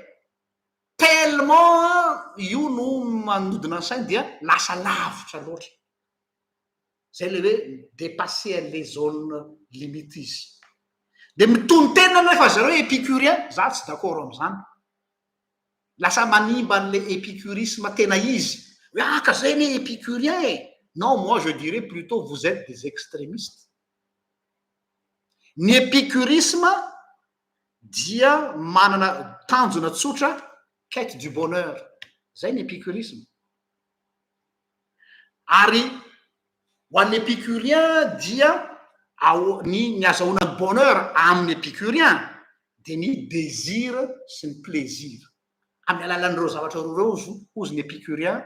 ozy épicure ny azahoana ny bonheur. Avahan'ny épicure tsara nefany fa ireo désir ireo dia misy karazany roa. Misy ny atao hoe désir vain ary misy ny atao hoe désir naturel. Ao ataoko aloha dikako le izy dia hitanareo. Misy ny atao hoe désir vain, vain tsy roapolo akory fa hoe zavatra tsy de ilaina, c'est important. Désir vain sy misy ny désir naturel. Ny désir vain ohatra ny gloire, ny voninahitra, pouvoir, richesse. Zany zao épicurien koa reny olona reny fa épicurien manaraka désir vain. io le va io avy am'le vanité zavapoana de zavapoana ny zavatra rehetra le hoe vanité fa misy koa ny désir naturel zay besoin vital sika andavanandro misakafo misotro rano mitafy miala sasatra manao loisir manao sport désir naturel zany fa io koa na le désir naturel mbola mizara roa araky ny philosophie ny épicure de misy natao hoe désir nécessaire zany hoe tena ilaina andavanandro ary misy natao hoe désir non nécessaire inona ny désir non nécessaire vivre dans le luxe ny gastronomie ny gastronomie dia ohatra zao hoe tanareo ny gastronomie resana eto zao tamin'ny andron'ny romanina misy le atao hoe orgie romaine rehefa misakafo ny romanina de manao fihinana dala io le excès de table ahoana nataony misy latabatra lava be zasy tena amina kilometatra fa amana cinquantaine de mètres ny le latabatra misy sakafo dia mandritry ny herinandro zareo manao fety eo misakafo eritrereto tsara de rehefa mandritra ny herinandro zareo misakafo eo amin'io latabatra io tsy mbola lany akory ny atsasaky lay sakafo eo am'le latabatra dia voky izy de ina nataony rehefa voky izy de loarany tendany ary rehefa loarany ny tendany hanimba am'izay izy mandoa de rehefa mandoa izy de miverina amy sakafo ndraiky zany ny atao hoe orgie romaine zay zany le atao hoe désir non nécessaire excès de table zany marina nefany fa io misy amle tena hoe il y a épicurisme nisy ny épicurisme zay taritiny nga épicure ary io épicurisme misy épicurisme taritiny épicure izy tenany ary misy épicurisme taritin'lay disciple ny épicure izay ataotsika hoe izy moa teo nanarany teo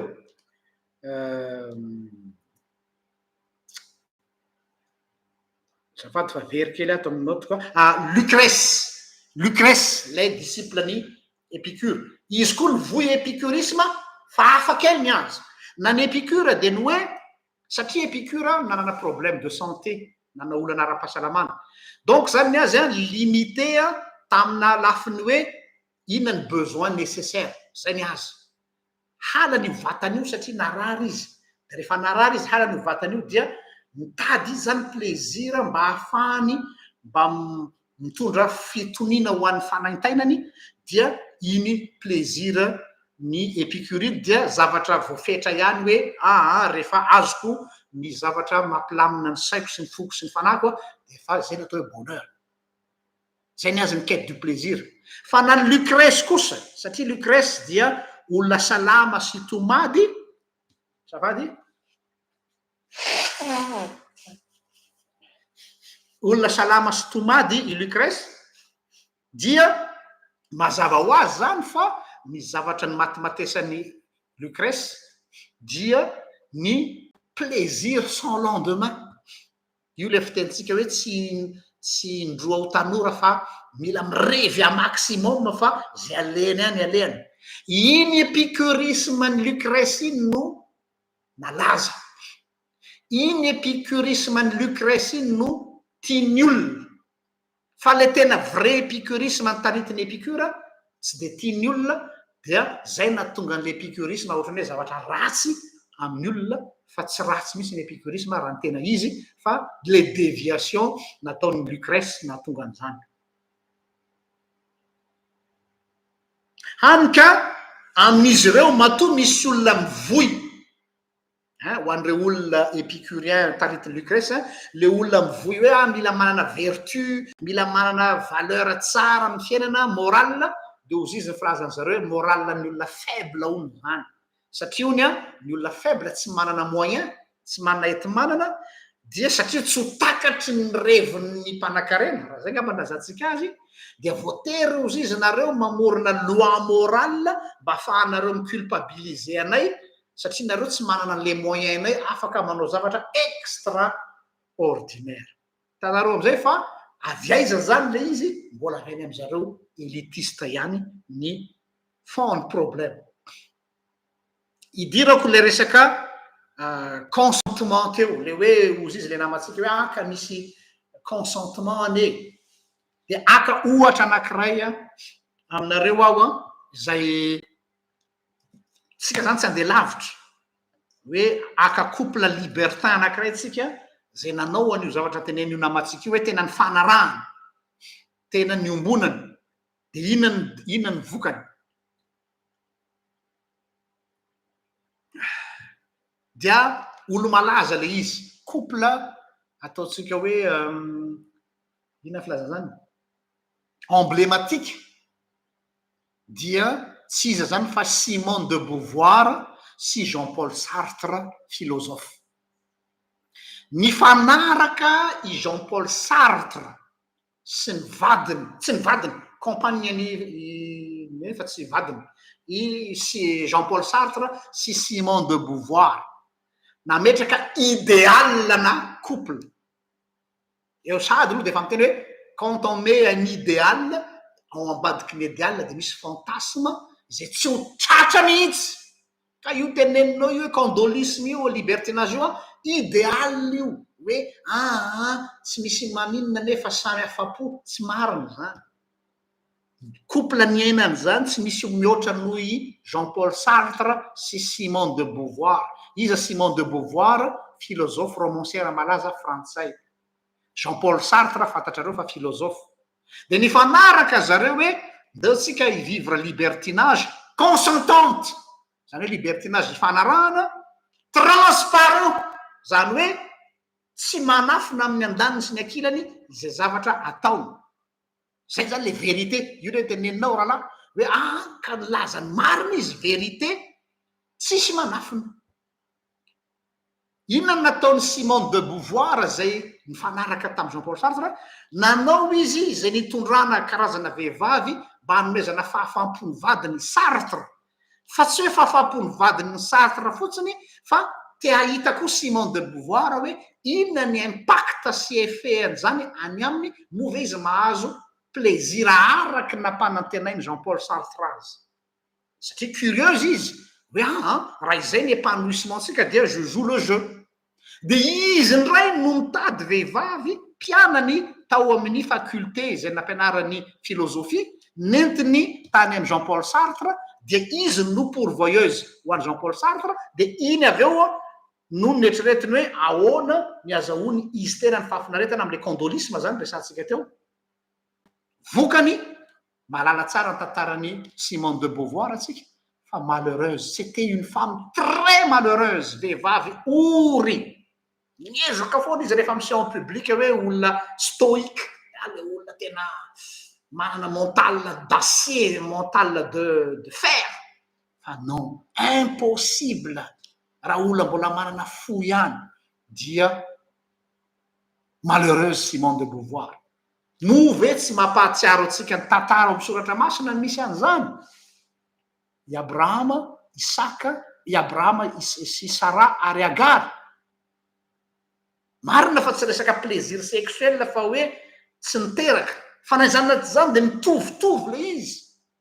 I Sara mihitsy no nitady vehivavy atao hoe Agara de hoe mandry ianao amin'ny Abrahama. Consentant, mifanarahana, ary tsy vitany hoe mifanarahana fa mba hiassurena taranaka, zany hoe les causes zany noble. Non seulement consentant izy roa, izy telo, fa faharoa mba ahafahana mahazo héritier mba tsy ho very ny fananany Abrahama. Fotom-pisainana tamin'izany zany fa tsy am'izao fotoana izao hoe ny esclave dia fitaovana ampelantanan'ny patriarche mba ahafahana misubvenir na miaro ny patrimoine. Inona ny résultat? Ory Sara. Voatery ny angavy any Abrahama hoe roao tany io vehivavy io sy ny zanany fa tsy zakako. Or izy ihany, izy Sara ihany no ny proposé any Abrahama any Agara. Donc les condolismes consentantes c'est juste un idéal, mais jamais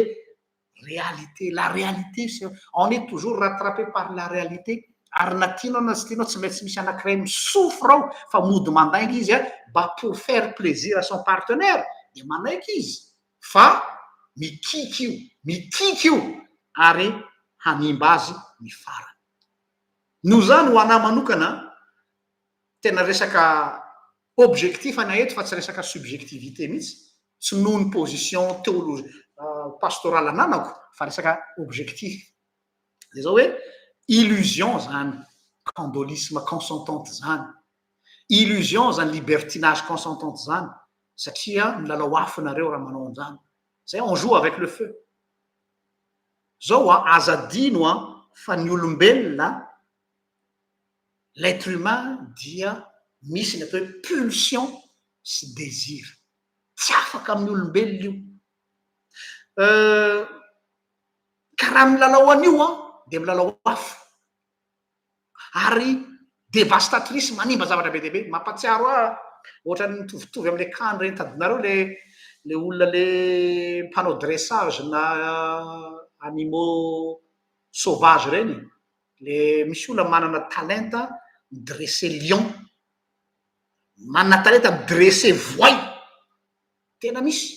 de manoroka. Hitanareo ngambany amin'ny Facebook reny oroany amin'ny vavany ohatr'izao ny vavam-boay fa tsy manaikitra, tsy manao fanafody gasy izy fa dressage. Misy olona manana talenta midresser bibilava le dobe reny, misy olona manana talenta midresser hyène nefa zany tena biby faran'izay féroce, guépard, tigre sisy. Misy zalahy zay ao Facebook ao tena biby farak'izay dangereux era-tany rehetrarehetra vitany dresser azy ary lasany miara-matory aminy lion, tigre, bibilava sy ny sisa.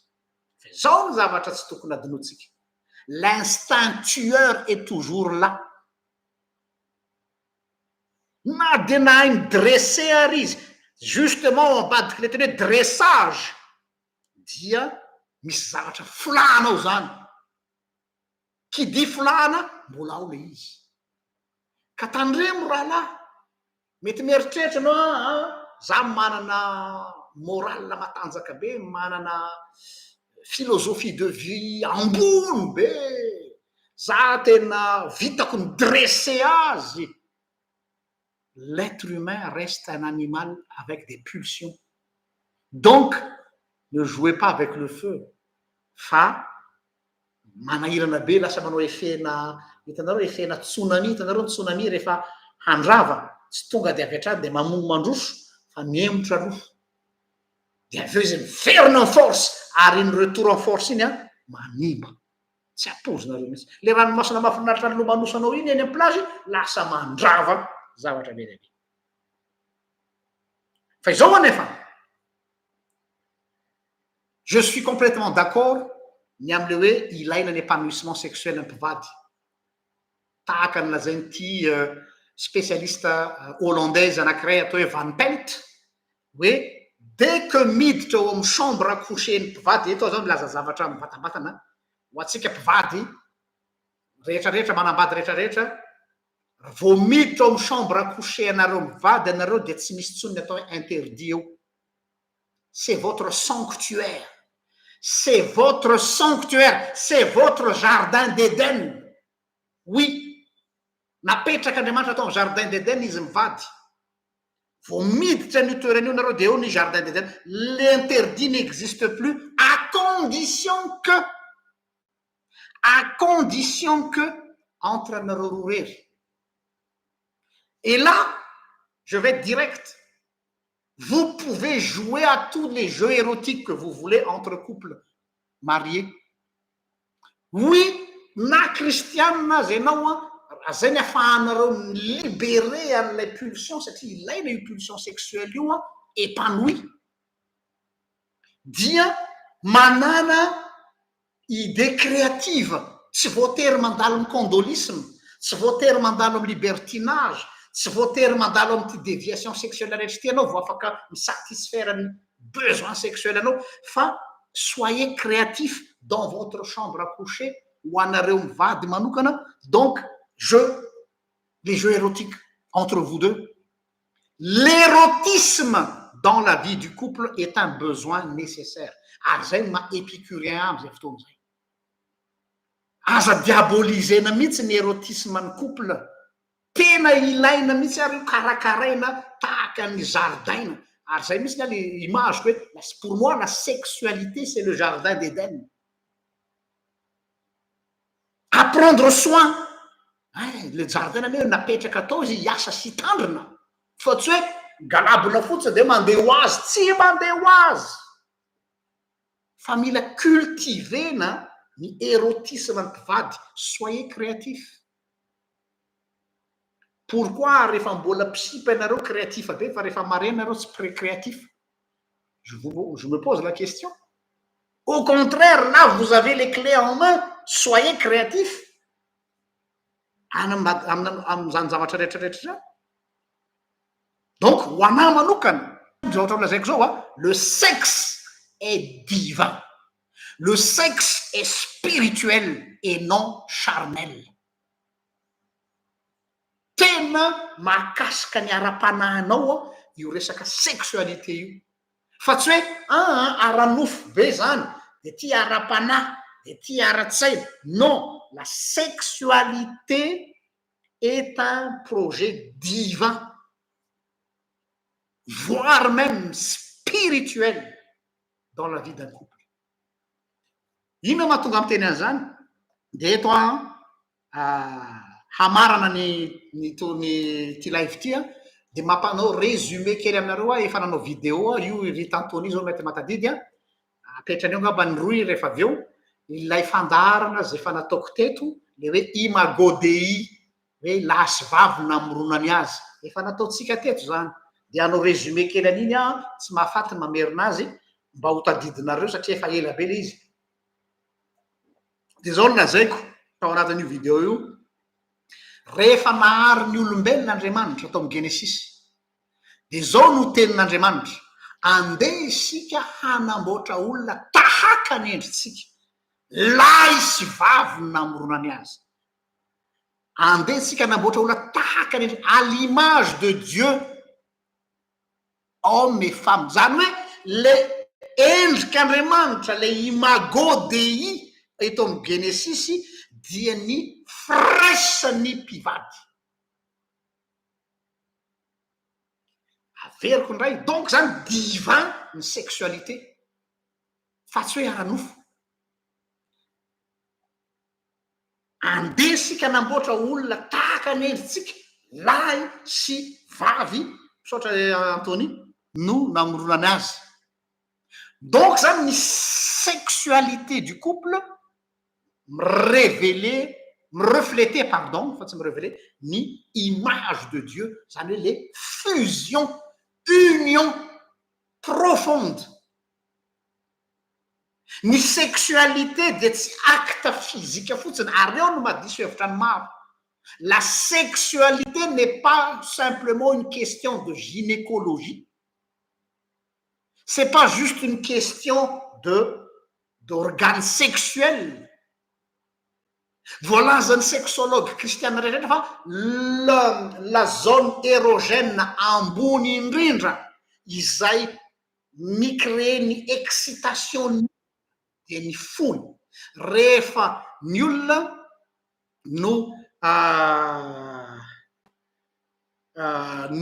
no voakasika ny fony dia mandeha ho azy ny épanouissement sexuel. Io no zone érogène voalohany. Tsy hoe ny any zone érogène koa sasany de eto amin'ny tendako raha voakitiana de mampisy excitation na ny any zone érogène koa sasany de ny androko ny tratrako ny fehako sy ny tongotro sisy mbola secondaire reny. Ny zone érogène ambony indrindra de ny fo. Quelqu'un qui est amoureux,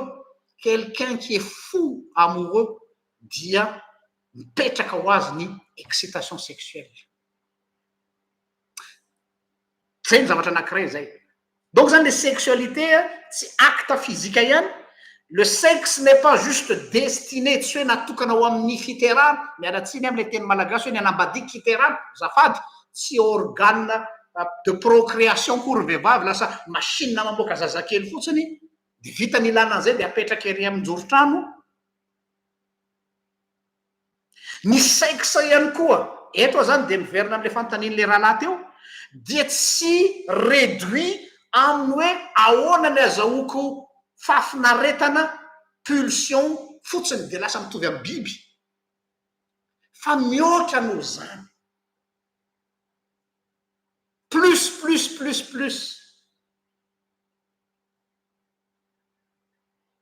donc za zany miteny hoe ny sexualité dia misy notion divine noho zany raha sexualité sans Dieu sexualité tsy misy an'Andriamanitra dia mivadika perversion mialatsiny petraka zany fantanina Andriamanitra ave manana ny anjara toerany ao anatin'ny sexualité ako ao anatin'ny sexualité anao oui tena idiran'Andriamanitra zany ary azadiny fa le mot couple le teny hoe couple amin'ny teny grika ozytsika mamerina le falazaiko amin'io roina alefany Antonio avy amin'ny teny grika hoe tsoigos ny tsoigos ho zao dia ny nampiasana azy ao amin'ny teny grika dia jamais ilazana ny olona marié fa ilazana hoe père ny teny hoe tsoigos de ilazana père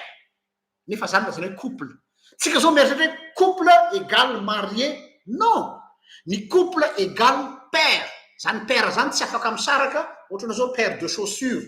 dia tsy possible angamba ny olona manao ila kiraro fotsiny zany fa kiraro anankiroa miforme un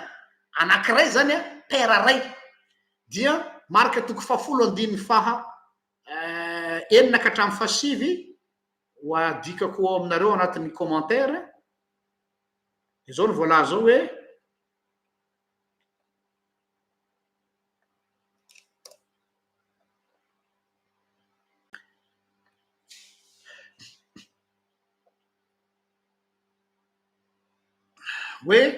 fa hatramin'ny fony vao nanaovana izao tontolo zao dia lahy sy vavy no nanaovan'ny olona ary noho zany ny lehilahy dia handao ny rainy sy ny reniny ka hikambana amin'ny vadiny ary ho nofo ray izy roa haitsika io fa ho azavaiko io sao de tsy araky ny eritreretantsika azy ka de tsy roa intsony izy fa père iray zay ndikan'io nofo iray tsy roa intsony izy fa père iray ka izay nakamban'Andriamanitra de aoka tsy ampisaran'olona tsy ndriko tsara eto izay nakamban'Andriamanitra de aoka tsy ho ampisaran'olona fa tsy hoe aoka zay nakamban'Andriamanitra tsy hoe nakambany fiangonana tsy hoe rehefa nakamban'Andriamanitra de nakambany fiangonana misy olona malala tsara atsika olona izay miterena nefany no amasinina entre guillemets lohan'ny altara de milaza ave atsika fa nakamban'Andriamanitra zany satria nentina teo amin'ny altara tsy ndriko tsara nakamban'Andriamanitra fa tsy nakamban'ny altara tsy nakamban'ny fiangonana or misy usurpation de fonction hoe qui nakambany fiangonana de nakamban'Andriamanitra non ho atsika protestante de mazava tsara mihitsy fa ny mariage dia ny institution civile fa tsy ny fiangonana tsy makany am-piangonana mba hivady ny olona mbola veriko foana zay fampianaran'izay on ne vient pas à l'église pour se marier on est déjà marié on vient à l'église pour être béni any mandray bénédiction maritale no aleany fa tsy se marier ho nofo ray izy roa ina dikan'io littéralement parlant arabaky teny raha miteny fototra de ny hoe ary iray ihany lay père ka tsy fa tsy roa intsony fa nofo iray lasa iray ihany le père fa tsy roa intsony lasa nofo iray ihany une seule chair dans deux corps différents eno tsara une seule chair samy hafa zany ny corps sy ny chair une seule chair dans deux corps différents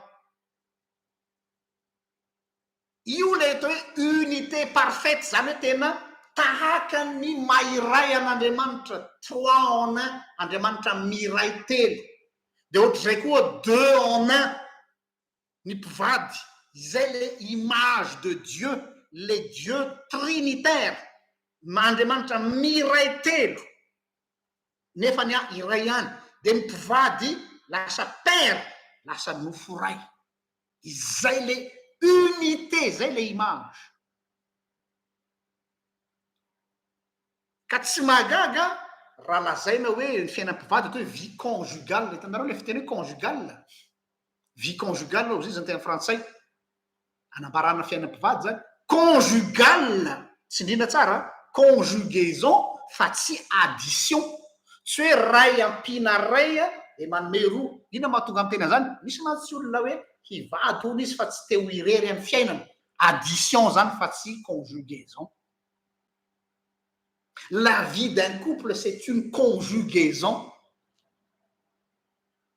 Zay ma vie conjugale azy.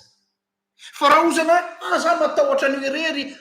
le horloge naturelle efa mihoatra ny 30 ans zao za vehivavy 40 ans de tsy misy anjara lamy anjara de anaonao foana anao de tsy unité tso zany, tsy union zany fa addition. Be de be ny olona mivady fa par addition, peur d'être seul, na koa manao addition hoe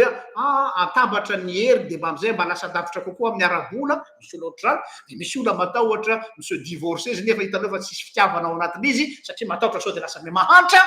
Tanareo addition ny ao anatin'ny lohan'ny olona rehefa mivady fa tsy conjugaison. Conjugale.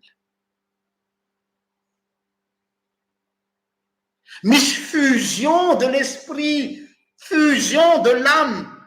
lors de l'acte sexuel. Zany hoe rehefa manao firaisana ranofo amin'ilay partenaire anao zany ianao dia mialatsiny aby ty teny ty, vous ne faites pas que faire l'acte sexuel, mais vous êtes en train de faire l'amour à son âme et son esprit. Averiko ndray, rehefa manao firaisana ranofo amin'ny partenaire anao na ny vadinao anao de vous ne faites pas juste l'acte, vous ne faites pas juste un rapport sexuel. Amiko les rapports sexuels, c'est très réducteur. C'est très réducteur. Fa ni faire l'amour, justement faire l'amour, to make love. Tsara be ny filazan'ny frantsay sy ny anglisy azy. Zany hoe on construit l'amour. Faire l'amour, mais pas faire un acte sexuel. Asa azonareo nuance an'izany. Tsy rapport sexuel io fa faire l'amour, construire l'amour, bâtir l'amour, édifier l'amour. Et pour faire cela, dia oui, ao ny acte sexuel, faire l'amour à son âme. Ça veut dire les deux âmes font l'amour pendant l'acte sexuel. Leurs deux esprits font l'amour pendant l'acte sexuel. Misy any olona mialatsika, ils font l'acte sexuel, mais leurs âmes ne sont pas unies. Ils font un acte sexuel, mais leurs esprits ne sont pas unis. Donc, zany le c'est plus, lasa lavitra kokoa mifanontany le rahalahako eto, ary isaolako azy mba ahafahako mitraiter an'ity sujet ty. De zao hoe midépasser an'le resaka hoe misy masy ny olona le quête de l'orgasme, ahoana ny azahoana orgasme, ahoana ny ahafahana mijouir ao izy sasany. C'est plus ça. Eny zava-dehibe iny, c'est la cerise sur le gâteau, mais c'est plus que l'orgasme, je l'appelle même l'extase de l'amour. Zany hoe plus ny orgasme zany mbola ty ambany.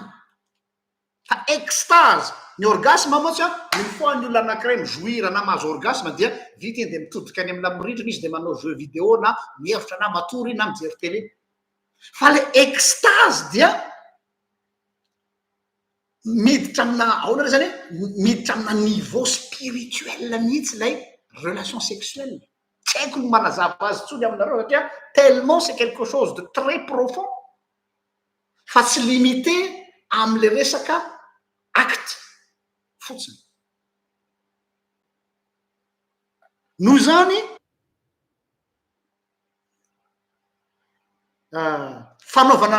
ny fanaovana candolisme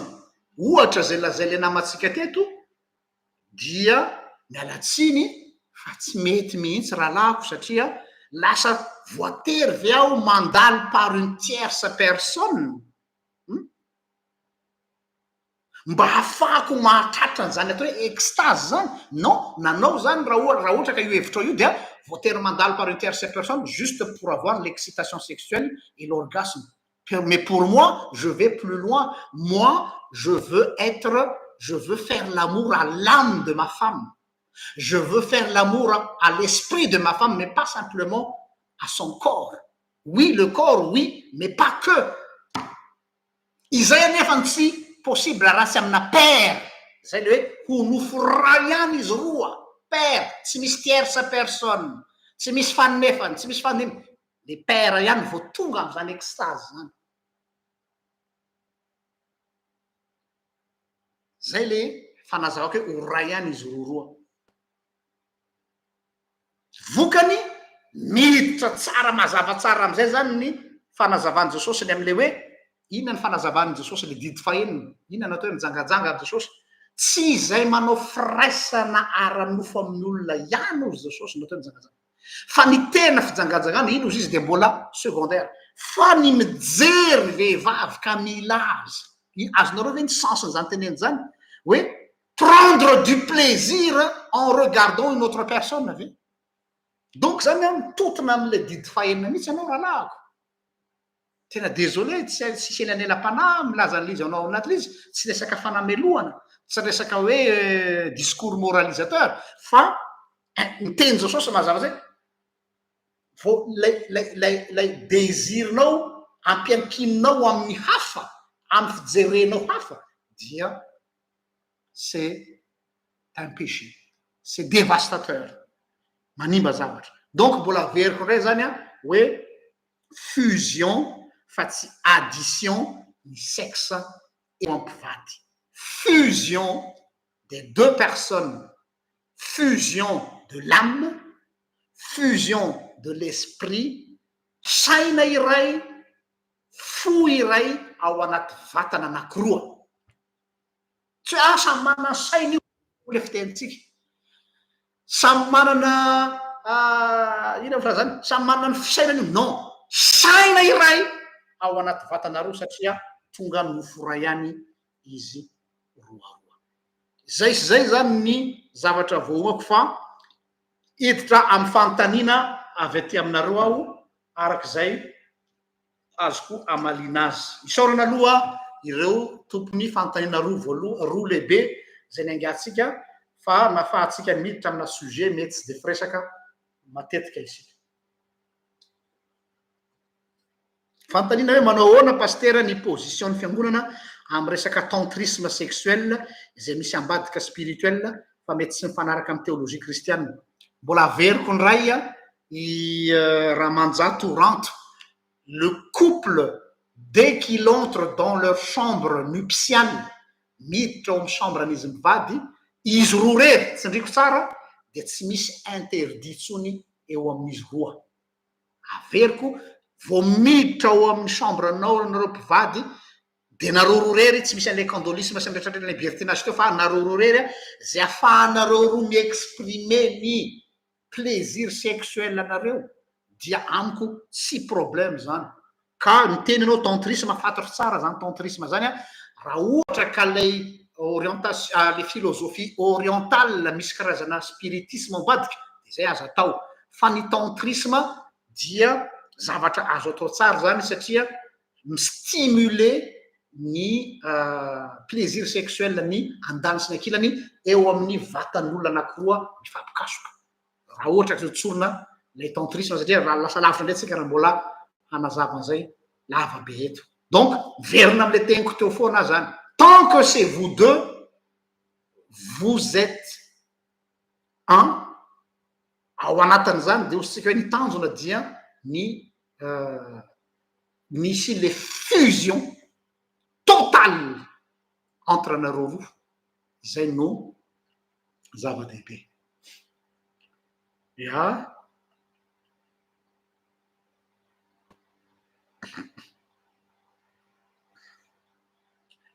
Mazava be ngambany zany fanontaniana ato hoe manao ahoana ny fananana relation ivelan'ny fanambadiana sous prétexte hoe efa mazava be ny valiteninao ianao ihany mamaly sous prétexte raha ohatra ka en parallèle dia zavatra mazava be zany kanefany a ny zavatra anankiray zay tsara ho fantatsika dia ao nao filazana zany karazana révélateur na symptôme na problème eo amin'ny olona anankiray raha ohatra ka hoe pourquoi tsy misy an'izay tsony entre an'izy roa mila mieritreritra aloha zany fa tsy hoe andeha voir ailleurs ozy mivazaha mialatsiny amin'ny terme noho ny zay antony zay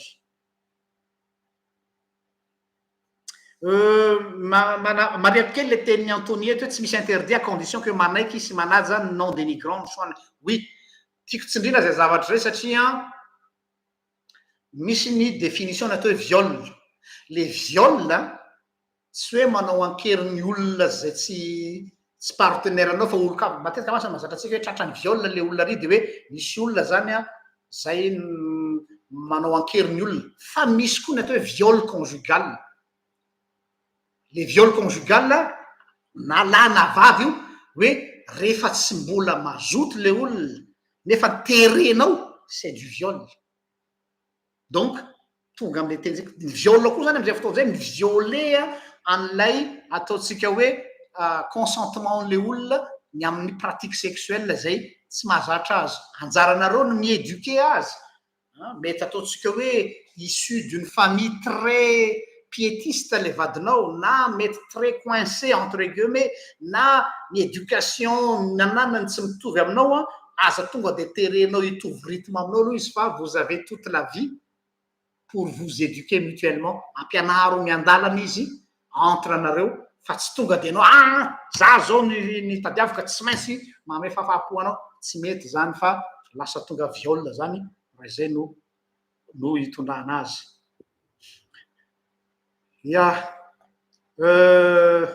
misy fanontaniana napetraky Brian zay raha tsy diso aho a raha ao izy manaraka mivantanao mba azonao averina ve mba ho tazako eto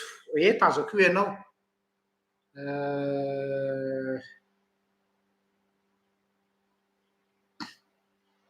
na ny Brian tary amin'ny vao nanomboka mihitsy ny émission tsy hoe émission fa tary amin'ny ina mifilaza azy tary amin'le question vao mipetraka de nisy fanontaniana napetraka ao a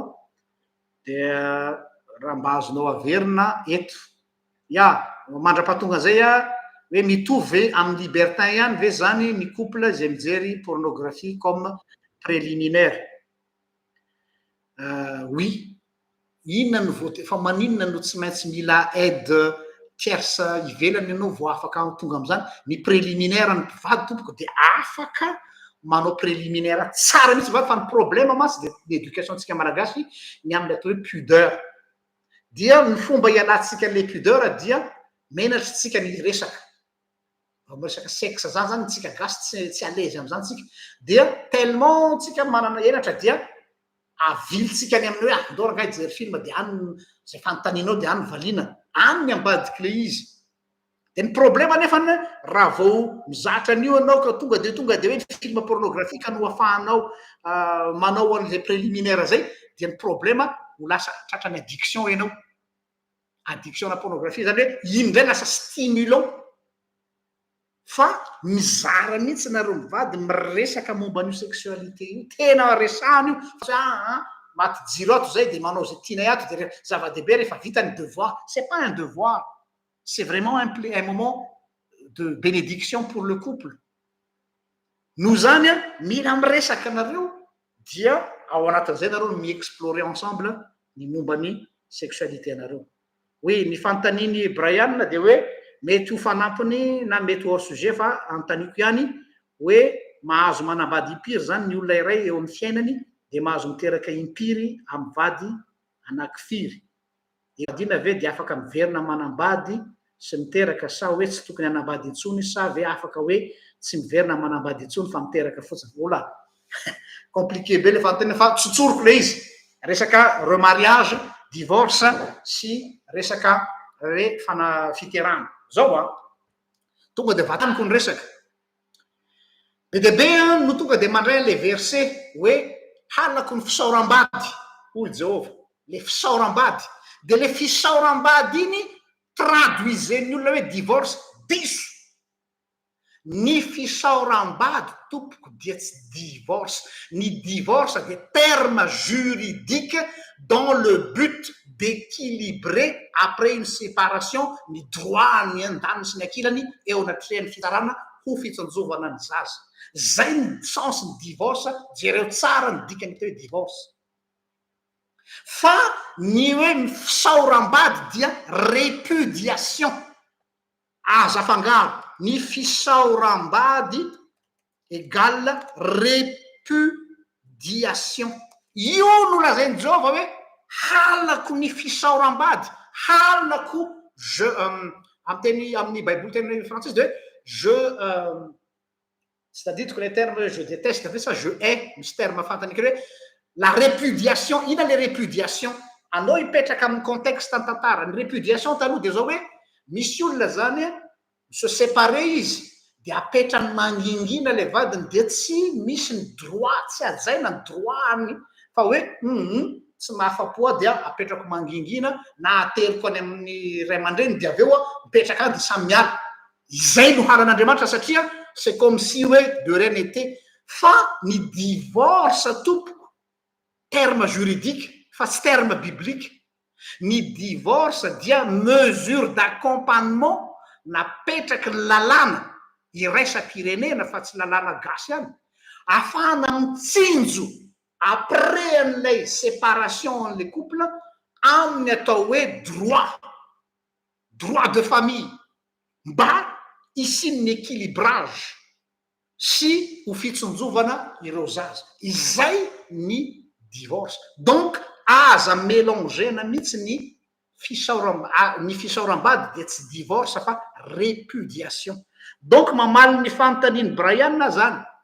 raha eto dia mahakasika dogme ny fiangonana tsirairay ny fiangonana katolika zay ajaiko dia manda ny atao hoe ino fraza zany ny fiangonana katolika manda ny atao hoe divorce fa ny azy iny indray mandeha iny ihany satria ny azy sacramento ny mariage zay ny raison ho an'ny protestant ny mariage de tsy sacramenta fa bénédiction maritale samy hafa donc question na dogme eto ina ny atao hoe bénédiction maritale le fanteneniko teo ny mariage amitsika protestant dia institution civile fa jamais une institution religieuse mialatsiny fa métis katolika zay protestant milaza fa ny mariage dia le tany am-piangonana fa le tany amin'ny vodiondry sy le tany amin'ny soratra tsy izy bibliquement parlant de iny vodiondry iny sy iny soratra any am-fanjakana iny no mariage satria institution civile io ary taloha aza mbola tsy nisy zany fa ny vodiondry za manokana ta mbola tondra fiangonana dia ny olona vita vodiondry dia ny considéré tsy hoe considéreko fa mpivady amiko satria zay ny fomba tsika gasy ary tsy hoe ny fomba gasy no norme fa tahaka ny tamin'ny androny Jesosy ihany koa ireo nanambady ireo olona natao mariage entre guillemets traditionnel tao amin'ny jiosy ohatra hoe ry Abrahama zao nanambady any Sara Isaka de traditionnel ny mariage fa tsy nisy ny soratra tany amin'ny commune ary tsy nisy natao bénédiction tany am-piangonana fa mpivady reny donc zany raha mamaly ny fanontaniany i Brian de ny hoe oui mahazo satria ny compte le resaka institution civile tonga ianao miaraka amin'ny taratasy mahampivady anareo ara-dalàna eo anatrehan'ny tany sy ny fanjakana sy ianareo eo anatrehan'ny fiarahamonina dans le sens hoe fomban-drazana dia pour l'église entre guillemets l'église protestante en bonne et due forme aloha les vrais protestants réformés fa tsy sadasada misy matsy milaza azo protestant kanefa ny métis catholique ny pratikany dia oui azo atao tsara mihitsy zany tsy tena akory azonao atao ny manambady be dehibe fa ny sensy ny fanontanianao de mahazo manao remariage ve za zao tsy mamenatra aminy lazan'zany aminareo hoe be deabe ny olona ivelan'ny fiangonako katolika izy a voatery zareo nanao divorce tsy avelan'ny ripretra ntsony natao mariazy any am'zareo a aty amiko zareo mitady atao mariazy raisiko tsara mihitsy fa ho zaho hoe aizany taratasy manamarina fa vita soratra nareo ty ok en fixe une date ataony formation je me pose pas la question hoe ty olona ty c'est votre épouse ou votre époux fanompiriny ny important amiko de hoe misoratra zareo zay c'est pas mon histoire c'est pas mes affaires de fouiller c'est du voyeurisme hoe fa maninona ianao no fanonefana io zay ngamba ny amaliko any Brian oui fanontaniana ato fa inona ny olana mahatonga ny ampiangonana tsy miresaka ohatry zany anao zany nefa raha izany famborin'Andriamanitra satria tsotra be le izy monsieur Lala Hermamy rasolofo manana ozy mandratra ny sofiny olona le izy am'le culture atsika malagasy aloha voalohany indrindra tsy zatra an'le izy fa ny tena marina koa de zao hoe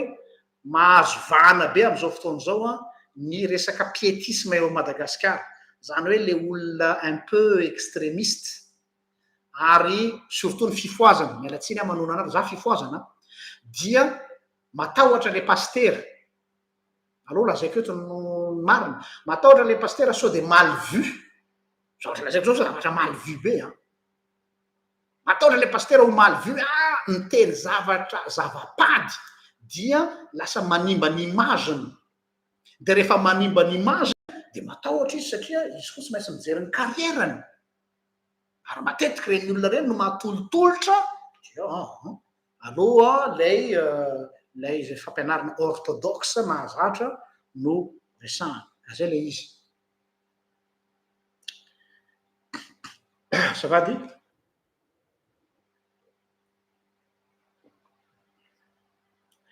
no zany tsindriko tsara le hoe ny fitiavana ihany no critère amin'ny fanambadiana io le hoe nakamban'Andriamanitra nakamban'ny fitiavana fa tsy hoe nakamban'ny fianakaviana tsy hoe nakamban'ny fiangonana misy anie ny olona manao ino ny filazana zany entremetteuse malala fiangonana nanery ny vadiny olona anankiroa satria ino no mirépondre ny image satria ho lasa mpitandrina le olona na lasa mpiandry na lasa mpiandraikitra ny fiangonana dia mapety ny intérêt ny fiangonana ny tambarany retsy olona roa retsy de hoe nakamban'Andriamanitra mialatsiny efa nakamban'ny institution fa tsy nakamban'ny fiangonana tsy nakamban'Andriamanitra avy eo c'est facile de mettre ça sur le dos de Dieu de hoe nakamban'Andriamanitra ka tsy azo saran'olombelona de mitondra fardeau le olona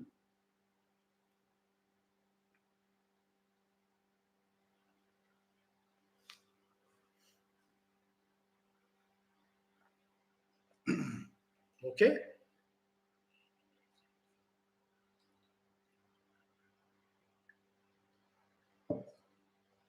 fa lasa be tsika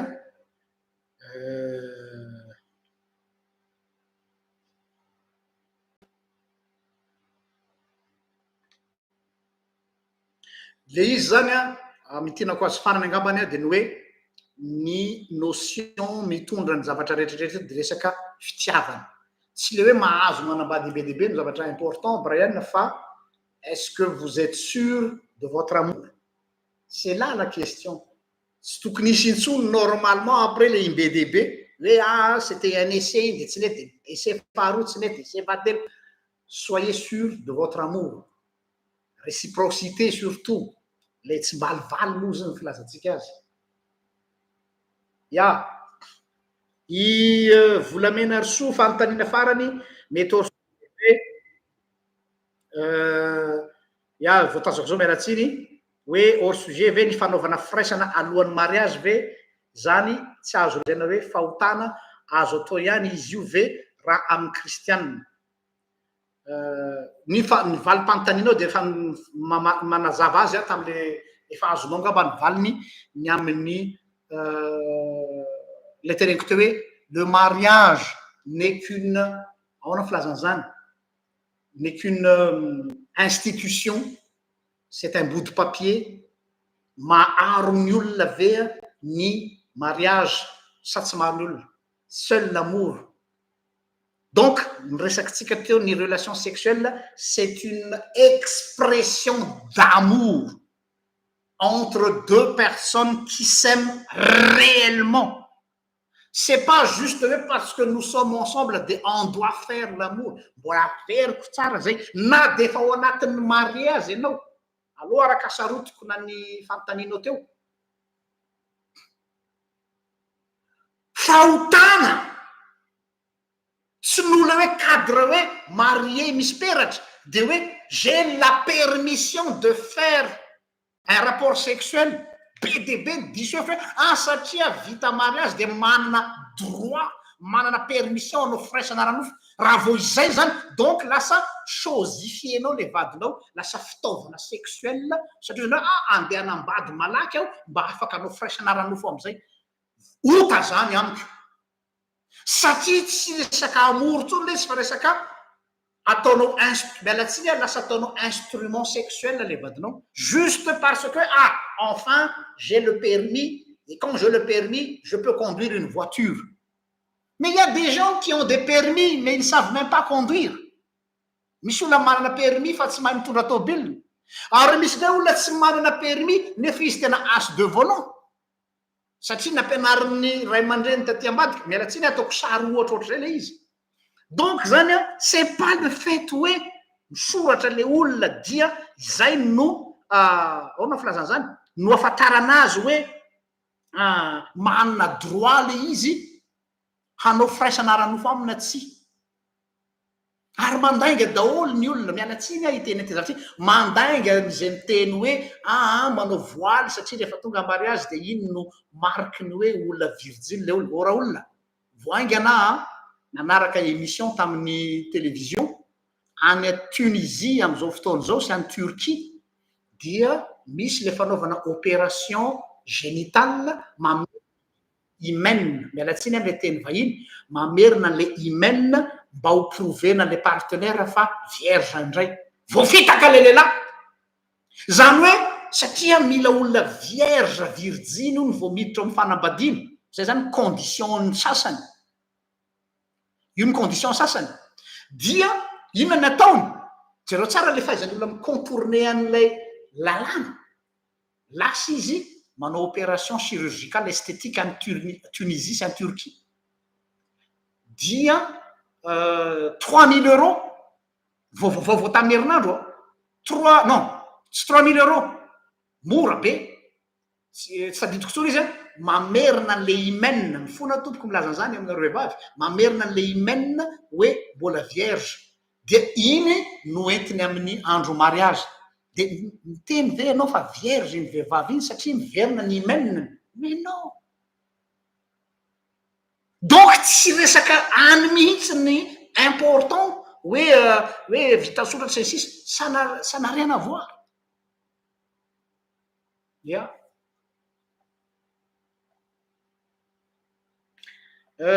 oui manitikitika kely ozy izy ny relation sexuelle avant mariage efa voalazako teo le izy raha tsy lasa vady le olona merci de mivaly ny meko anao Janice James firifiry ny olona manambady nanao mariage nanao relation sexuelle pendant des années kanefa lasa nisaraka ihany rehefa aveo tsy lasa mpivady de ahoana zany mamaly anao ngaban'io mamaly anao ngamba zay fantaniko zay ça revient au même.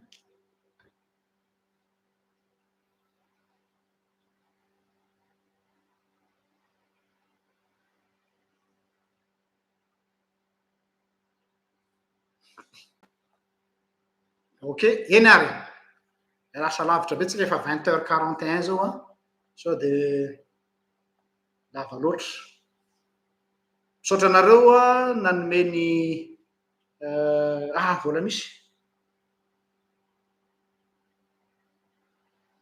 somary olo sujet kely mbola famahaliana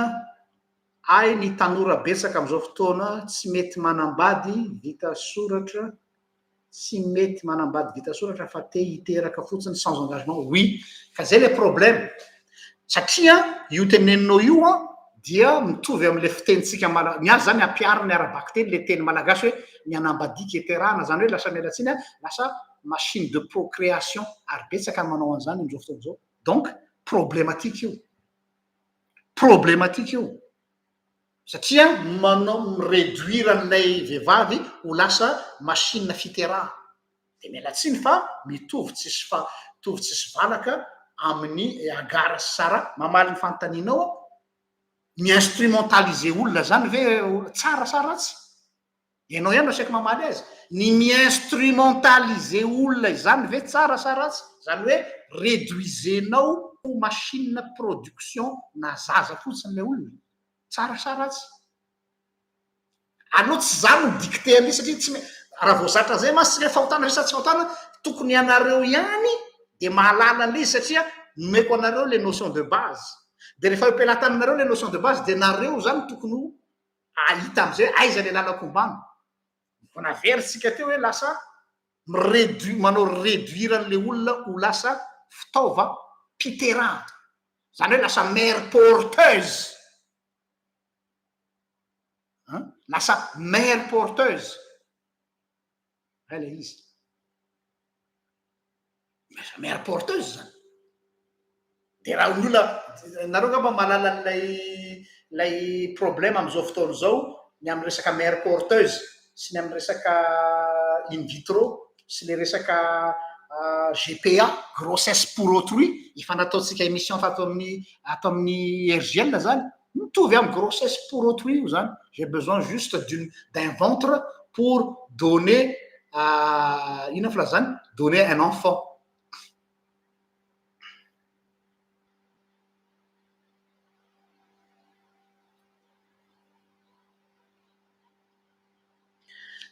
sy mipetraka ny hoe voasoratra ao anaty baiboly